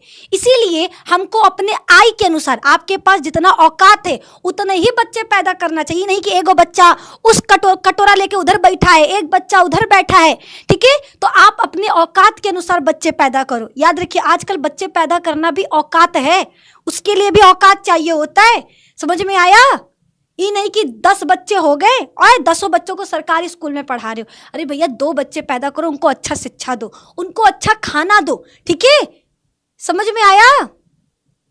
हाँ जी, चलिए नेक्स्ट क्वेश्चन की तरफ बढ़ेंगे। अगला सवाल। नेक्स्ट क्वेश्चन आपका क्या है? एमटीपी। एमटीपी का पूरा नाम होता है मेडिकल टर्मिनेशन ऑफ प्रेगनेंसी। ठीक है, मेडिकल टर्मिनेशन ऑफ प्रेगनेंसी। जितना भी आज टॉपिक दे रहे हैं, पीडीएफ देंगे, इन सब के बारे में किताब उठाकर पढ़ लेना। जितना टॉपिक दिए बस उसके बारे में 10-10 पॉइंट भी पढ़ लोगे, समझो कि आपका एग्जाम का काम हो गया। मेडिकल टर्मिनेशन ऑफ प्रेगनेंसी, ये एमटीपी का पूरा नाम है। याद रखना, एमटीपी एक्ट कब लाया गया था? 1971 में। ठीक है, एमटीपी एक्ट लाया गया था। इसके अकॉर्डिंग भारत सरकार ने बताया कि आप कब क्या करा सकते हो? एमटीपी करा सकते हो। क्या क्या रीजन है? पहला, बच्चे को कोई खतरा हो, कोई बीमारी हो, तब आप अबॉर्शन करा सकते हो। ठीक है, महिला को कोई खतरा हो, माँ को कोई खतरा हो, तब वो अबॉर्शन करा सकती है। अगर जबरदस्ती या बलात्कार के वजह से बच्चा गर्भ में आया है तब आप अबॉर्शन करा सकते हो। या आप कोई परिवार नियोजन कार्यक्रम का इस्तेमाल किए थे, यानी गर्भ निरोधक उपाय का इस्तेमाल किए थे, फिर भी बच्चा आपके गर्भ में आ गया है तो आप अबॉर्शन करा सकते हो। ठीक है, इन रीजन में ही आप अबॉर्शन कराओगे। भारत सरकार ने 1971 में एमटीपी एक्ट में बताया। ठीक है, एक चीज याद रखना, 20 हफ्ते तक ही आप केवल अबॉर्शन कराओगे, उसके बाद अबॉर्शन नहीं करा सकते। 12 हफ्ते तक अबॉर्शन कराना सेफ है, आप आसानी से करवा सकते हो। ठीक है, तो ये सारी चीजें आपको याद रखना है ना? ये सारी चीजें आपको याद रखना है हर बच्चा पार्टी को। ठीक है, मंडे से चैप्टर 1 से स्टार्ट कीजिए। ये आपको कमेंट में लिखना होगा। 100 कमेंट अगर क्लास के एंड होते ही आता है तो 110% बच्चा मंडे से स्टार्ट करेंगे, वरना तैयार रहना आप लोग, है ना? चलिए अगले सवाल पर बढ़ेंगे। नेक्स्ट क्वेश्चन है आईवीएफ तकनीक। आईवीएफ का पूरा नाम होता है इन विट्रो फर्टिलाइजेशन। ठीक है। जब किसी, याद रखना, ऐसे दंपत्ति जिनको संबंध बनाने के बाद भी, संभोग करने के बाद भी बच्चा नहीं हो रहा, ठीक है, 1 साल हो गया है और 1 साल तक अभी तक में बच्चा नहीं हुआ, तो वो क्या करता है, आईवीएफ का इस्तेमाल करता है। इसमें डॉक्टर लड़के के शरीर से शुक्राणु और महिला के शरीर से अंडाणु को निकालकर लैब में गर्भ जैसी स्थिति देखकर उनका निषेचन कराती है, और निषेचन के पश्चात जब युग्मनज बन जाता है तो उसको वापस से महिला के गर्भ में डाल देती है। इस प्रक्रिया को हम आईवीएफ कहते हैं। ये किसमें होता है, बंध दंपत्ति में। बंध दंपत्ति किसको कहते हैं, ऐसे कपल जो सेक्स करने के बाद भी संतान उत्पन्न नहीं कर पा रहे हैं, उनमें आईवीएफ के द्वारा संतान बनाया जाता है। इसकी कई सारी विधियां हैं। गिफ्ट, अगर किसी महिला में अंडा नहीं बन रहा तो वो किसी दूसरी महिला से अंडा लेगी, इसको गिफ्ट कहते हैं। अगर किसी लड़के में शुक्राणु की संख्या कम है या शुक्राणु कमजोर है तो डॉक्टर उसके शुक्राणु को इंजेक्शन में भरकर डायरेक्ट महिला के अंडा में डाल देता है, जिसको आईसीएसआई कहते हैं, ठीक है। नर और मादा युग्मक का बाहर निषेचन कराने के बाद महिला के फैलोपियन नलिका में बच्चे को डालना जिफ्ट कहलाता है, जाइगोट इंट्राफैलोपियन ट्रांसफर, यानी फैलोपियन ट्यूब में डाला जा रहा। ये आपको याद रखना है। ईटी का मतलब होता है एम्ब्रियोनिक ट्रांसफर।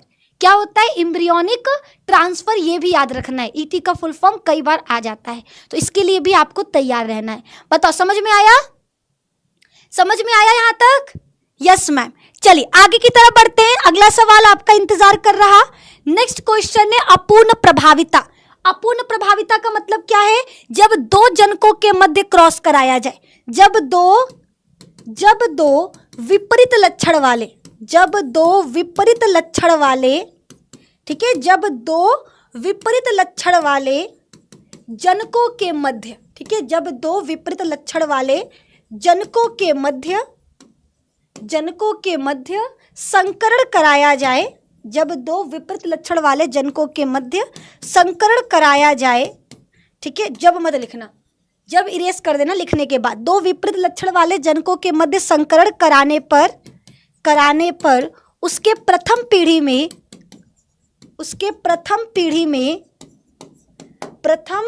में किसी भी जनक का लक्षण न दिखाई देना, किसी भी जनक का लक्षण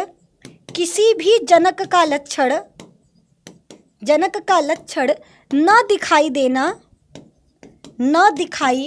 देना अपूर्ण प्रभाविता कहलाता है, ठीक है। इसका एग्जाम्पल याद रखना, गुलाबास, ठीक है, या फिर स्नैपड्रैगन, ठीक है, गुलाबास या फिर स्नैपड्रैगन, ठीक है। इसमें क्या होता है, इसमें 2 तरह के फूल होते हैं, लाल और आपका सफेद। जब लाल और सफेद के बीच हम क्रॉस कराते हैं तो हमको मिल जाता है गुलाबी, यानी न लाल मिला न सफेद मिला, कौन सा, गुलाबी। इसी को कहते हैं अपूर्ण प्रभाविता। अब सहप्रभाविता का एग्जाम्पल दो तो जल्दी से, सारे लोग हमको सहप्रभाविता का एग्जाम्पल दो, जल्दी बताइए, ठीक है। दीदी आप बहुत अच्छा पढ़ा रही हो, सीधा दिमाग में जा रहा है, धन्यवाद बच्चा, धन्यवाद, ठीक है। हम अच्छा नहीं पढ़ा रहे, आप अच्छे से सुन रहे हो, इसलिए सब कुछ दिमाग में जा रहा, ठीक है।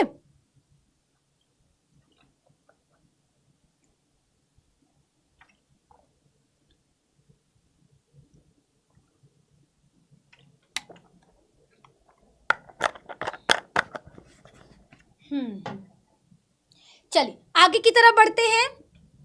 अगला सवाल, नेक्स्ट क्वेश्चन आ जाओ, सहप्रभाविता, ठीक है। सहप्रभाविता का मतलब क्या है, जब 2 जनकों के मध्य क्रॉस कराएं और दोनों के लक्षण बच्चे में आ जाए तो इसको कहते हैं सहप्रभाविता। किसी का नहीं आया तो इसे कहा जाएगा अपूर्ण प्रभाविता, दोनों का आ गया तो सहप्रभाविता, ये याद रखना है, ठीक है। 2 विपरीत लक्षण वाले जनकों के मध्य क्रॉस कराने पर, 2 विपरीत लक्षण वाले जनकों के मध्य क्रॉस कराने पर, ठीक है, 2 विपरीत लक्षण वाले जनकों के मध्य क्रॉस कराने पर क्या देखने को मिलेगा, 2 विपरीत लक्षण वाले जनकों के मध्य क्रॉस कराने पर F1 पीढ़ी में किसी भी जनक का लक्षण न दिखाई दे। चलिए F1 पीढ़ी में दोनों जनकों का, F1 पीढ़ी में दोनों जनकों का लक्षण दिखाई देना, दोनों जनकों का लक्षण, ठीक है, क्या लिखा हमने, जल्दी जल्दी बताओ, यहां तक समझ में आया? एक बार फटाफट से बताइए, क्या यहां तक समझ में आया, हाँ या ना, बोलो जल्दी से। ठीक है, एक बार हम भी क्या करते हैं, फिर से शेयर कर देते हैं। आप लोग तो शेयर करोगे नहीं, ठीक है, आप लोग तो शेयर करोगे नहीं, तो हम ही शेयर कर देते हैं। जी मैम, ठीक है, ठीक है, ये हमने किया शेयर, ठीक है, हो गया भैया शेयर आपका। चलो अगले सवाल की तरफ बढ़ेंगे। नेक्स्ट क्वेश्चन है, सहप्रभाविता के बाद दो विपरीत लक्षण वाले जनकों के मध्य क्रॉस कराने पर प्रथम पीढ़ी में दोनों जनकों का लक्षण दिखाई देना, दोनों जनकों का लक्षण दिखाई देना क्या कहलाता है? सहप्रभाविता, ठीक है, दिखाई देना सहप्रभाविता कहलाता है, सहप्रभाविता कहलाता है। ये हो गया आपका कंप्लीट। इसका एग्जाम्पल क्या होगा? दो एग्जाम्पल याद रखना, इसके दो एग्जाम्पल याद रखना। एक चितकबरा जंतु, मतलब करिया गाय और सफेद गाय के बीच में क्रॉस कराओगे तो चितकबरा गाय मिलेगा, यानी उस गाय में काला रंग भी होगा, सफेद रंग भी होगा। तो एक एग्जाम्पल तो आपका चितकबरा गाय हो गया, ठीक है, चितकबरा जंतु लिख देना, चितकबरा जंतु, ठीक है, एक एग्जाम्पल तो ये हो गया। दूसरा एग्जाम्पल होता है रक्त समूह AB, रक्त समूह AB, जिसका ब्लड ग्रुप AB है। AB में क्या होता है कि IA एक जनक से आया और IB दूसरे जनक से आया। देखो AB ब्लड ग्रुप कब बनता है, पहले चीज जान लो। AB हमारे किसी का भी AB ब्लड ग्रुप कब बनेगा? जब उसके अंदर IA जीन और IB जीन होगा, तो A और B मिलकर AB बनाएंगे, ठीक है, तो याद रखो, ठीक है। AB रक्त समूह में क्या है? A भी दिखाई दे रहा, B भी दिखाई दे रहा। अगर हम ब्लड ग्रुप A की बात करें तो इसमें केवल क्या है? A है। ब्लड ग्रुप B की बात करें तो इसमें क्या है? केवल B है। लेकिन ब्लड ग्रुप AB में A भी है, B भी है, तो ये किसका एग्जाम्पल होगा? सहप्रभाविता का। सहप्रभाविता का मतलब क्या होता है? तो याद रखना, सहप्रभाविता का मतलब है जब दो विपरीत लक्षण वाले जनकों के मध्य क्रॉस कराने पर दोनों जनकों का लक्षण संतान में दिखाई दे, तो इसी को सहप्रभाविता कहते हैं। इसी को क्या कहा जाता? इसी को सहप्रभाविता कहा जाता है। ये आपको याद रखना है ना, ये आपको मेरे दोस्त याद रखना है। पढ़ते हैं अगले सवाल पर। नेक्स्ट क्वेश्चन आपका है बहुप्रभाविता। बहुप्रभाविता का मतलब क्या है? बहुप्रभाविता का मतलब क्या है? जब बहुत सारे जीन, ठीक है, जब क्या हो जाए, एक जीन बहुत सारे प्रभाव दिखाए, ठीक है, जब एक जीन बहुत सारे प्रभाव दिखाती है तो इसी को बहुप्रभाविता कहा जाता है, ठीक है। जब एक जीन क्या करे, एक से अधिक प्रभाव दिखाए तो इसे बहुप्रभाविता कहते हैं। चलो अगला सवाल। नेक्स्ट क्वेश्चन, मेंडल के नियम, इसको लिखा है लियम, ठीक है, मेंडल के नियम। तो मेंडल ने भैया 7 साल तक मेंडल ने मटर के पौधों के 7 लक्षणों पर अध्ययन किया। 1856 से उन्होंने शुरू किया था, ठीक है, 1863 तक उन्होंने प्रयोग किया, 1865 में उन्होंने अपना नियम दिया। ये चीजें आपको याद रखना है। अब एक चीज और याद रखना, क्या याद रखना? मेंडल ने 7 साल प्रयोग करके अपने 3 नियम दिए। पहला प्रभाविता का नियम, दूसरा पृथक्करण का नियम और तीसरा स्वतंत्र अपव्यूहन का नियम। मेंडल के कितने नियम थे? 3 नियम, प्रभाविता का नियम, पृथक्करण का नियम और स्वतंत्र अपव्यूहन का नियम। पृथक्करण का नियम क्या कहता है? जब दो विपरीत लक्षण वाले जनकों के मध्य क्रॉस कराओगे तो किसी एक जनक का लक्षण अगर बच्चे में दिखाई दे, संतान में दिखाई दे, तो इसी को कहते हैं प्रभाविता का नियम। मेंडल ने कहा कि 2 लोगों के बीच क्रॉस कराओगे तो उसके बच्चे में किसी एक का ही लक्षण दिखाई देगा, जाएगा दोनों का लेकिन दिखाई केवल एक का देगा। इसको कहते हैं प्रभाविता का नियम। दूसरा है पृथक्करण का नियम। पृथक्करण का नियम कहता है कि प्रथम पीढ़ी में भले ही सिर्फ एक संतान का, एक जनक का लक्षण दिखाई देगा, लेकिन उसकी दूसरी पीढ़ी में सभी जनकों का लक्षण दिखाई देगा। यह पृथक्करण का नियम है। तीसरा स्वतंत्र अपव्यूहन का नियम है, जो द्विसंकर संकरण पर आधारित है। इस नियम के अनुसार मेंडल ने कहा कि जब हम 2 लक्षण को ध्यान में रखकर पौधों के बीच क्रॉस कराएंगे तो हर एक जीन स्वतंत्र होता है अपना एक लक्षण बनाने के लिए, वो हर संतान में अलग अलग जाता है। ये स्वतंत्र अपव्यूहन का नियम है। समझ में आया? बोलिए बोलिए, क्या आपको यहां तक बच्चा समझ में आया या नहीं आया, है ना? बिल्कुल, कोई डाउट होगा तो दीदू कमेंट में पूछ सकते हैं, बिल्कुल पूछ सकते हो, कोई भी डाउट हो, कोई भी शिकायत हो, आप हमसे पूछ सकते हैं, ठीक है? Thank you, okay, done done done. Ma'am Monday का क्लास टाइम क्या रहेगा? ये तब डिसाइड होगा बच्चा जब 100 कमेंट आएगा। 100 कमेंट नहीं आएगा तो मंडे की क्लास नहीं चलेगी, ठीक है? 100 कमेंट अगर हुआ तो मंडे का टाइमिंग भी बता देंगे, कब लेंगे, कैसे लेंगे, क्या पहले वन शॉट कराएंगे, पहले ऑब्जेक्टिव कराएंगे कि पहले सब्जेक्टिव कराएंगे, सब चीज पता चल जाएगा, ठीक है? ओके, चलिए अगला सवाल, नेक्स्ट क्वेश्चन पे बढ़ते हैं। अगला सवाल आपका, मनुष्य में लिंग का निर्धारण। तो याद रखना, जितने भी मनुष्य होते हैं, ठीक है, मनुष्य में XY लिंग निर्धारण पाया जाता है, ठीक है? मनुष्य में XY लिंग निर्धारण पाया जाता है। मनुष्य में महिला का लिंग गुणसूत्र XX होता है, पुरुष का लिंग गुणसूत्र XY होता है। महिला के अंदर बनने वाला सभी अंडा X प्रकार का होता है, जबकि नर के शरीर में बनने वाला शुक्राणु 2 तरह का होता है, एक होता है X वाला शुक्राणु और एक होता है Y वाला शुक्राणु।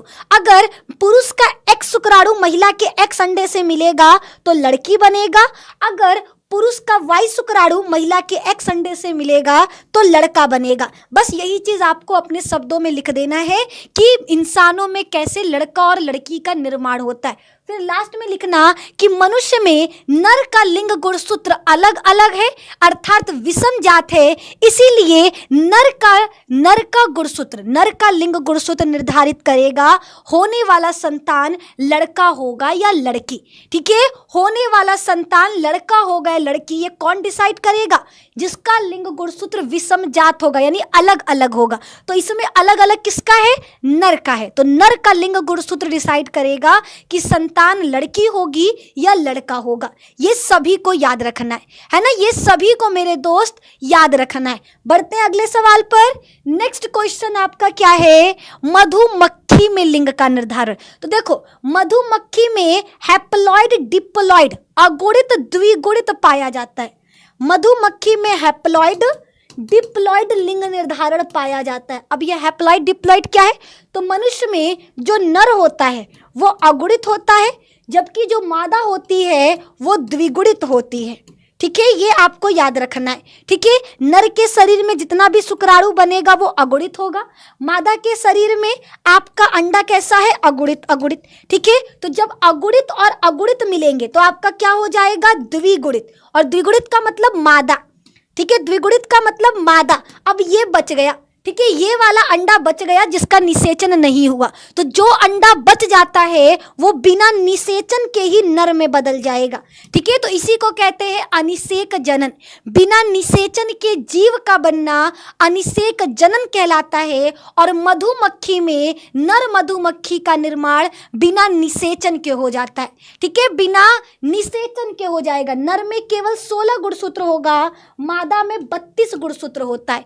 ये चीज याद रखना है। इसलिए नर के शरीर में जितने भी बनेंगे वो 16 गुणसूत्र वाले होंगे, मादा के शरीर में क्या होंगे? 16 गुणसूत्र के अंडे बनेंगे, ठीक है? तो 16 और 16 मिलकर हो जाएगा 32। 32 का मतलब मादा, और जो बच जाता है वो सारे के सारे किस में बदल जाएंगे? नर में बदल जाएंगे। किस में बदल जाएंगे? नर में बदल जाएंगे। ये सभी को याद रखना है, ठीक है? ये सभी को याद रखना है, जितने भी बच्चे देख रहे हैं, ठीक है? बोलो बोलो, क्या यहां तक क्लियर है? हाँ या ना? ठीक है, फटाफट से बताओ, क्या आपको यहां तक जितनी चीजें हमने बताई क्या आपको क्लियर है? हाँ या ना? जी मैम, जी मैम, राधे राधे मैम, राधे राधे बच्चा, फटाफट से बताओ। क्लियर, क्लियर, ठीक है। बढ़ते हैं नेक्स्ट क्वेश्चन की तरफ, ठीक है? अगला सवाल आपका इंतजार कर रहा। आओ देखा जाए अगला सवाल क्या है, ठीक है? नेक्स्ट क्वेश्चन क्या है? डीएनए की संरचना हेतु वाटसन तथा क्रिक का सिद्धांत। तो देखो 1953 में इन दोनों का याद रखना, इन्होंने कब 1953 में बताया कि डीएनए द्विकुंडलित होता है, यानी दो धागों से मिलकर बना होता है। ठीक है, इन्होंने क्या बताया, 1953 में बताया कि डीएनए द्विकुंडलित होता है, इसका धागा न्यूक्लियोटाइड से मिलकर बना होता है, इसके दोनों धागे प्रति समांतर होते हैं लेकिन विपरीत होते हैं, यानी एक 3 से 5 है तो दूसरा धागा 5 से 3 होगा। डीएनए के दोनों धागे किसके द्वारा, तो याद रखना नाइट्रोजन बेस के बीच में बनने वाले हाइड्रोजन बॉन्ड द्वारा जुड़े होते हैं। डीएनए में एक घुमाव की लंबाई 34 एंगस्ट्रॉम होता है, दो नाइट्रोजन बेस के बीच की दूरी 3.4 एंगस्ट्रॉम होता है, डीएनए के दोनों धागों के बीच की दूरी 20 एंगस्ट्रॉम होता है। डीएनए में एडेनिन नाइट्रोजन बेस हमेशा थाइमिन से जुड़ता है जबकि ग्वानिन साइटोसिन से जुड़ता है। ये चीजें बच्चा आपको याद रखना है ना, ये चीजें आपको क्या करना है, याद रखना है। बोलो याद रहेगा। चलिए अगला सवाल, नेक्स्ट क्वेश्चन की तरफ बढ़ेंगे। ठीक है, अगले सवाल पर आते हैं। जीवन की उत्पत्ति में बिग बैंग परिकल्पना, देखो ये दिया था किसने, लेमेत्रे नामक वैज्ञानिक ने। ठीक है, लेमेत्रे नामक वैज्ञानिक ने आपका बिग बैंग परिकल्पना दिया। इन्होंने कहा, क्या कहा कि ब्रह्मांड में 13.7 मिलियन वर्ष पूर्व क्या हुआ, विस्फोट हुआ, और विस्फोट के पश्चात हमारे ब्रह्मांड का निर्माण हुआ। जब ब्रह्मांड बना, ठीक है, उन्होंने कहा कि हम सबसे पहले हमारे जो ब्रह्मांड है उसमें आग का एक गोला था जिसमें अचानक से विस्फोट हुआ, सूर्य, चंद्रमा और अनेक ग्रहों का निर्माण हुआ, और 4.5 मिलियन वर्ष पूर्व क्या बना, आपका धरती बना। ये आपको याद रखना है। बिग बैंग परिकल्पना क्या कहता है कि ब्रह्मांड में उपस्थित एक आग का गोला था जिसमें अचानक से विस्फोट हुआ, और विस्फोट से सभी ग्रहों, आकाशगंगा, तारों का निर्माण हुआ। आकाश में सबसे पहले केवल हाइड्रोजन और हीलियम गैस था, धीरे धीरे अन्य गैसों का निर्माण हुआ। ये बात बिग बैंग परिकल्पना में लेमेत्रे ने बताया। किसने बताया, बिग बैंग परिकल्पना में लेमेत्रे ने बताया। ये आपको याद रखना है। चलिए बढ़ते हैं अगले सवाल पर। नेक्स्ट क्वेश्चन आपका क्या बोल रहा, जैव विकास संबंधित मिलर का प्रयोग। ठीक है, मिलर ने भी अपना प्रयोग 1953 में किया, याद रखना, इन्होंने भी अपना प्रयोग 1953 में किया। इन्होंने हॉल्डेन तथा ओपेरॉन के सिद्धांत को सिद्ध किया अपने प्रयोग द्वारा। हॉल्डेन तथा ओपेरॉन के सिद्धांत को इन्होंने अपने प्रयोग द्वारा सिद्ध किया। इन दोनों ने कहा कि धरती पर जीवों का विकास रसायनों से हुआ। इन्होंने क्या बताया कि धरती पर जो जीवों का विकास है वो रसायनों से हुआ है।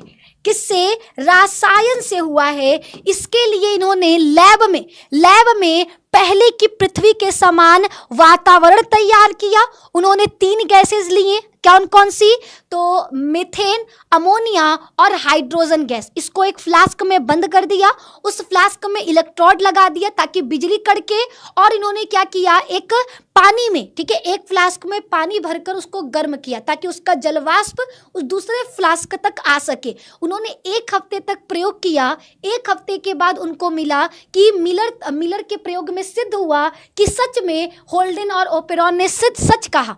इन्होंने कहा था कि धरती पर जीवों का विकास रसायनों से हुआ है। मिलर ने भी अपना प्रयोग करके इसको सिद्ध किया कि हाँ, सभी रसायन मिलकर अमीनो अम्ल बना रहे हैं, और यही अमीनो अम्ल आगे चल करके एक जीव का निर्माण करता है। ठीक है, यही अमीनो अम्ल आगे चलकर जीव का निर्माण करेगा। तो मिलर तथा यूरे का प्रयोग क्या था, तो इन्होंने प्रयोग द्वारा सिद्ध किया, क्या सिद्ध किया कि धरती पर जीवों का विकास रसायनों से हुआ। इन्होंने 2:1:2 के अनुपात में इन्होंने कौन सा गैस, मीथेन, अमोनिया और हाइड्रोजन गैस लिया।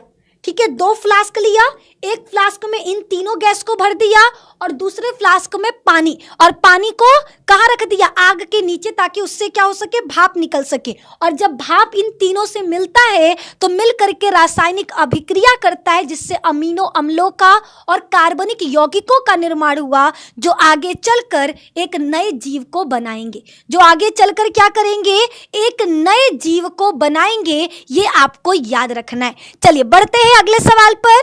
नेक्स्ट क्वेश्चन आपका इंतजार कर रहा, लैमार्कवाद तथा डार्विनवाद। देखो दोनों ने जीवों के विकास से संबंधित सिद्धांत दिया।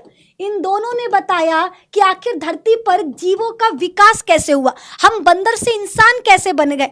ठीक है, तो लैमार्क ने अपना सिद्धांत अंगों के उपयोग एवं अनुप्रयोग के आधार पर दिया। इन्होंने कहा हम जिस अंग का इस्तेमाल ज्यादा करते हैं वो हमारे कहाँ पीढ़ियों में जाता है, और जिसका इस्तेमाल हम कम करते हैं वो हमारी पीढ़ियों से गायब हो जाता है।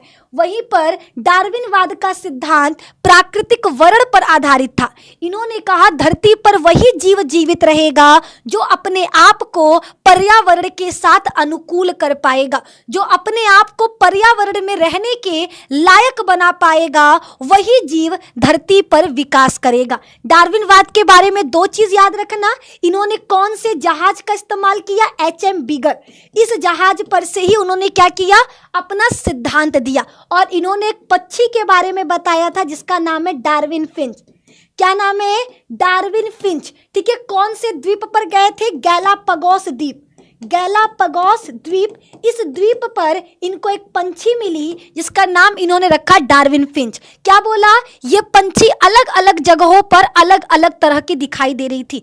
कहीं पर इस पक्षी का चोंच बहुत नुकीला था, तो कहीं पर चोंच बहुत छोटा था, कहीं पर चोंच मुड़ा हुआ था। ऐसे इनको अलग अलग तरह के चोंच वाले डार्विन फिंच दिखे। तो इन्होंने कहा कि डार्विन फिंच क्या कर रही है, अपने आप को प्रकृति में रहने के लायक बना रही है। जहाँ पे उसको लगता है कि हमको अपना चोंच छोटा रखना है, वहाँ पर छोटे चोंच वाले डार्विन फिंच मिल रहे, जहाँ पे लगता है लंबा रखना है वहाँ लंबे वाले मिल रहे हैं।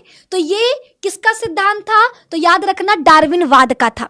ठीक है, दोनों के बारे में याद रखना है। ठीक है, कुछ पॉइंट जो सबको पता होना चाहिए, है ना। बोलो क्लियर है, क्लियर है।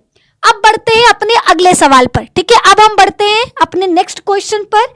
नेक्स्ट क्वेश्चन क्या है, आधुनिक मानव। देखो आधुनिक मानव इंसान कब बना, आज से 40,000 वर्षों पूर्व। एक सवाल याद रखना, आधुनिक मानव कहाँ से बने, तो अफ्रीका। यहीं पर बच्चे गड़बड़ा जाते हैं। ठीक है, अफ्रीका। आधुनिक मानव का दिमाग कितना होता है, 1450 सीसी। हम सबसे ज्यादा शक्तिशाली और कह सकते हैं परिपक्व हैं। ठीक है, हमारे पास सोचने की क्षमता है, हमारा अपना संस्कृति है, हमारी अपनी भाषा है। ठीक है, आधुनिक मानव का वैज्ञानिक नाम होमो सेपियंस है, ये भी आपको याद रखना है। हम निएंडरथल मानव से अलग है। ठीक है, हमारा पूर्वज कौन है, निकट वाला क्रो-मैग्नोन मानव। ठीक है, क्रो-मैग्नोन मानव। और आधुनिक मानव किसके समान था, तो याद रखना रामापिथिकस के। ठीक है, रामापिथिकस के हम समान है। हमारा पूर्वज कौन है, रामापिथिकस। और जितने भी आपके क्या है, गोरिल्ला है, बंदर है, वो किसके समान होते हैं, ड्रायोपिथिकस के। वो किसके समान होते हैं, ड्रायोपिथिकस के। ये भी आपको याद रखना है। ठीक है, ये भी आपको मेरे दोस्त याद रखना है। चलो आगे की तरफ बढ़ते हैं। अगला सवाल, मलेरिया के कारक। मलेरिया किसके वजह से होता है, तो मलेरिया एक प्रोटोजोआ के द्वारा होने वाला रोग है। मलेरिया कैसा रोग है, प्रोटोजोआ जनित रोग। कौन से प्रोटोजोआ, तो याद रखना प्लाज्मोडियम। ठीक है, कौन से प्रोटोजोआ, तो याद रखना प्लाज्मोडियम। प्लाज्मोडियम के द्वारा। ठीक है, कई सारे प्लाज्मोडियम है। कौन कौन से, प्लाज्मोडियम वाइवेक्स, प्लाज्मोडियम मलेरिया, ठीक है, प्लाज्मोडियम ओवम और प्लाज्मोडियम फाल्सीपेरम। ये चारों के चारों क्या करते हैं, मलेरिया फैलाते हैं। आपके एग्जाम में आएगा। ठीक है, आपके एग्जाम में आएगा कौन सा प्लाज्मोडियम सबसे खतरनाक होता है, तो फाल्सीपेरम। ये सबसे ज्यादा खतरनाक है। ठीक है, अगर ये वाला प्लाज्मोडियम फाल्सीपेरम आपके शरीर में आ गया तो भैया समझो मरे। ठीक है, बाकी सब तो ठीक हो सकते हैं, ये बहुत ही ज्यादा खतरनाक होता है हमारे शरीर के लिए। ठीक है, किसके लिए, हमारे शरीर के लिए। ये आपको याद रखना है। ठीक है, ठीक है। अगला सवाल नेक्स्ट को, अच्छा प्लाज्मोडियम के कारक तो पता चल गया कि प्लाज्मोडियम किसकी वजह से प्रोटोजोआ जनित रोग है, कौन सा, प्लाज्मोडियम। ठीक है, ये फैलता किसके वजह से है, तो मादा एनाफिलीज मच्छर।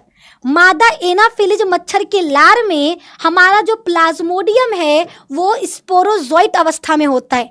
ठीक है, स्पोरोजोइट अवस्था में होता है, जो हमारे शरीर के अंदर आकर क्या करेगा, मलेरिया रोग फैलाएगा। ये हमारे शरीर में आकर क्या करता है, मलेरिया रोग फैलाता है। ये आपको याद रखना है। लक्षण क्या क्या है, तो भैया इसमें आपको ठंड लगेगा, ये आपके आरबीसी, आपके शरीर में खून की कमी कर देता है, इसमें बहुत ज़्यादा बुखार होगा, शरीर कमज़ोर हो जाएगा, वजन में कमी देखने को मिलेगा। बचाव, आपको डीडीटी का इस्तेमाल करना होगा, रासायन, यानी जहाँ जहाँ मच्छर के लार्वा हैं वहाँ पर इसको ख़त्म करने का काम करेगा। गड्ढा में पानी नहीं भरने देना है, मच्छरदानी का इस्तेमाल करना है, खिड़कियों में जाली लगा देना है ताकि क्या हो सके, मच्छर आपका न बढ़ सके। ठीक है ना, यहाँ तक क्लियर सभी को? ठीक है, अगला सवाल, नेक्स्ट क्वेश्चन पे आ जाइए। अगला सवाल है टीकाकरण। टीकाकरण क्या होता है, तो किसी भी हानिकारक, किसी भी खतरनाक रोग से बचाने के लिए, किसी भी खतरनाक रोग से लड़ने के लिए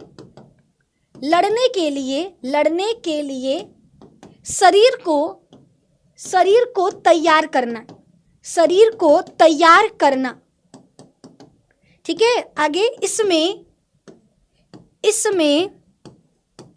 उस रोग को उत्पन्न करने वाले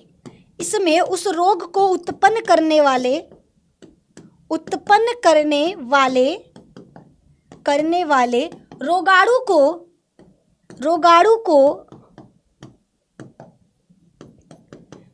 को कमजोर करके या मृत करके शरीर में डाल दिया जाता है,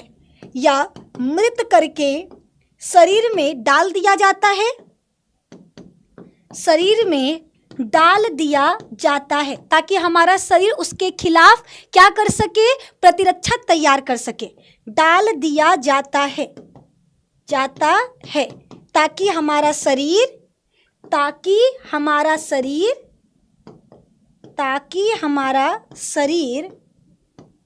उसके खिलाफ, ठीक है, ताकि हमारा शरीर उसके खिलाफ प्रतिरक्षा बना सके और भविष्य में जब वो रोगाणु सच में हमारे शरीर में आए तो स्मृति कोशिकाओं द्वारा उस प्रतिरक्षा को वापस बनाया जाए। ठीक है, मान लो उसको मारने के लिए हमारा शरीर क्या कर लिया, प्रतिरक्षा बना लिया।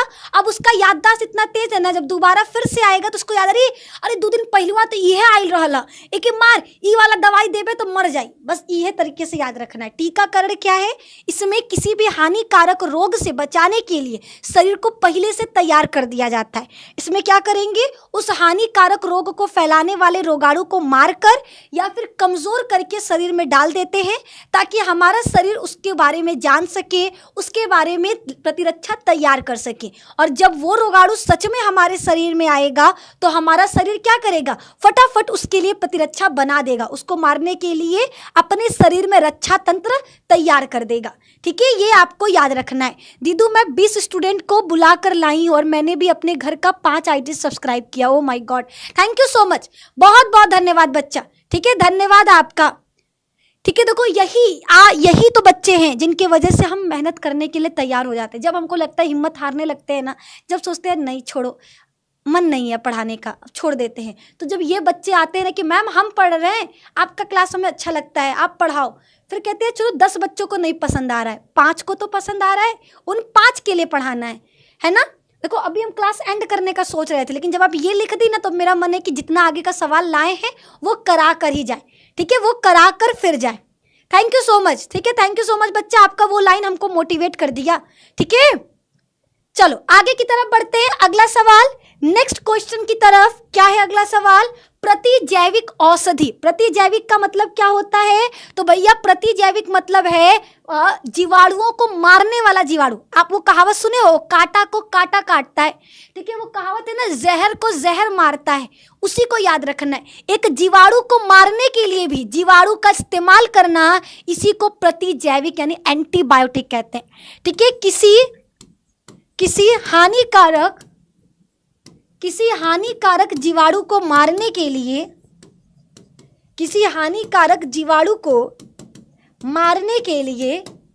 ठीक है, किसी हानिकारक जीवाणु को मारने के लिए किसी दूसरे जीवाणु किसी दूसरे जीवाणु या उससे बने पदार्थ का इस्तेमाल करना, या उससे बने पदार्थ को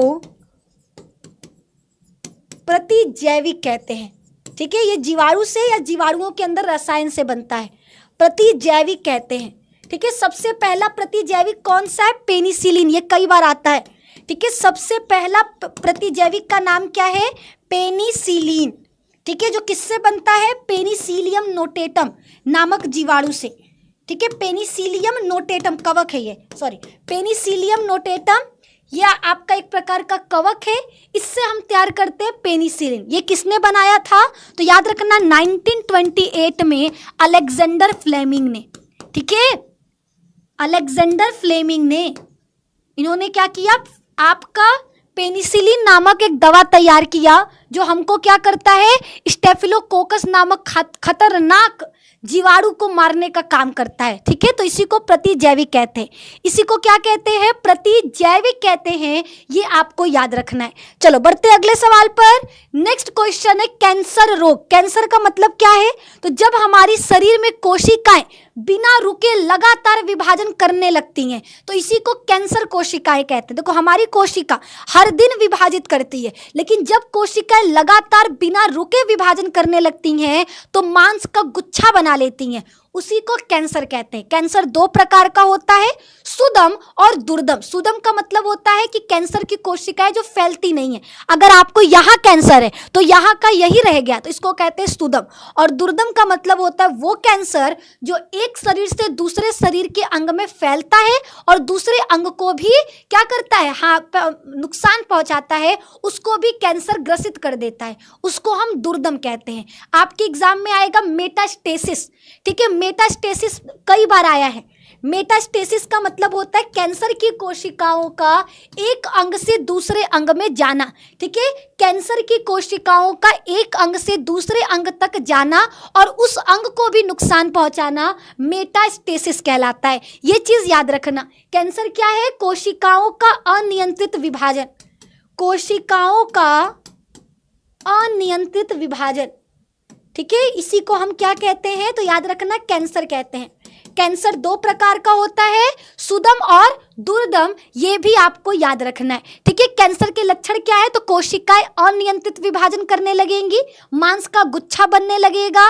ठीक है, ये आपके क्या है? लक्षण है। शरीर कमजोर हो जाएगा, बहुत ज्यादा दर्द होगा। आगे कैंसर किस वजह से होता है? तंबाकू के वजह से। फिर बहुत ज़्यादा एक्सरे का इस्तेमाल कर रहे हो, बहुत यूवी रेस के संपर्क में आ रहे हो। ठीक है, ओंकोजीन के वजह से, ओंको वायरस के वजह से क्या होता है? कैंसर होता है। अगला, कैंसर से बचे कैसे? तो आपको देखो भैया, तंबाकू का सेवन नहीं करना है, बहुत ज़्यादा एक्सरे या रेस के संपर्क में नहीं आना है। ठीक है, इन चीज़ों का ध्यान रखोगे तो आपको कैंसर नहीं होगा। क्लियर? ओके, चलिए आगे की तरफ बढ़ते हैं नेक्स्ट क्वेश्चन की तरफ। ठीक है, नेक्स्ट क्वेश्चन आपके सामने है। ठीक है, नेक्स्ट क्वेश्चन भैया क्या है? आओ देखा जाए। अल्कोहल। भैया, अल्कोहल का इस्तेमाल, देखो अल्कोहल आपका क्या है? एक मादक पेय पदार्थ। मादक का मतलब होता है नशीला। ठीक है, नशीला। मुझे तो तेरी लत लग गई। भैया अल्कोहल लत लगा देता है, ये भी याद रखिएगा। ठीक है, अल्कोहल आपका मादक पेय पदार्थ है जो बहुत ही ज्यादा हानिकारक होता है। ये किसको प्रभाव पहुंचाता है? कुप्रभाव केंद्रीय तंत्रिका तंत्र यानी हमारे दिमाग पर और हमारे यकृत यानी लीवर पर। ठीक है, ये नुकसान किसको किसको पहुंचाता है? तो केंद्रीय तंत्रिका तंत्र को प्रभावित करता है और हमारे लीवर को नुकसान पहुंचाता है। ठीक है, ये इसके क्या है? आपको याद रखना प्रभाव। आप सोच नहीं पाओगे। ठीक है, इससे क्या क्या चीजें होती हैं? तो देखो भैया, लड़ाई झगड़ा, चोरी पटारी, खून खराबा, पीने वाला इंसान कुछ भी कर सकता है। ठीक है, क्योंकि उसके शरीर में सोचने की क्षमता एकदम खत्म हो चुकी है। ये आपको याद रखना। उपचार के लिए आपको ज्यादा से ज्यादा ध्यान रखना है, कोशिश करना है कि हम शराब के संपर्क में आ ही ना। ठीक है, हर दिन पेन गिर ही जाता है। ठीक है, चलो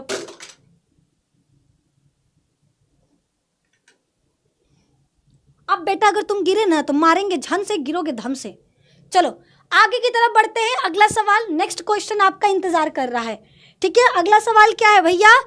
घरेलू उत्पादों में सजीवों का महत्व, ये नहीं आता है, ठीक है, ये चैप्टर आ नहीं रहा है, ठीक है, पता नहीं क्यों आ गया, ये चैप्टर नहीं आ रहा। बायोगैस भी आपका नहीं आ रहा, चैप्टर नंबर 10 का 8 तक आ रहा है आपके एग्जाम में, हो गया कंप्लीट, ठीक है। हाँ, आज का सारा क्वेश्चन हमने करवा दिया, ठीक है, आज के सारे इंपॉर्टेंट क्वेश्चंस को हमने करवा दिया।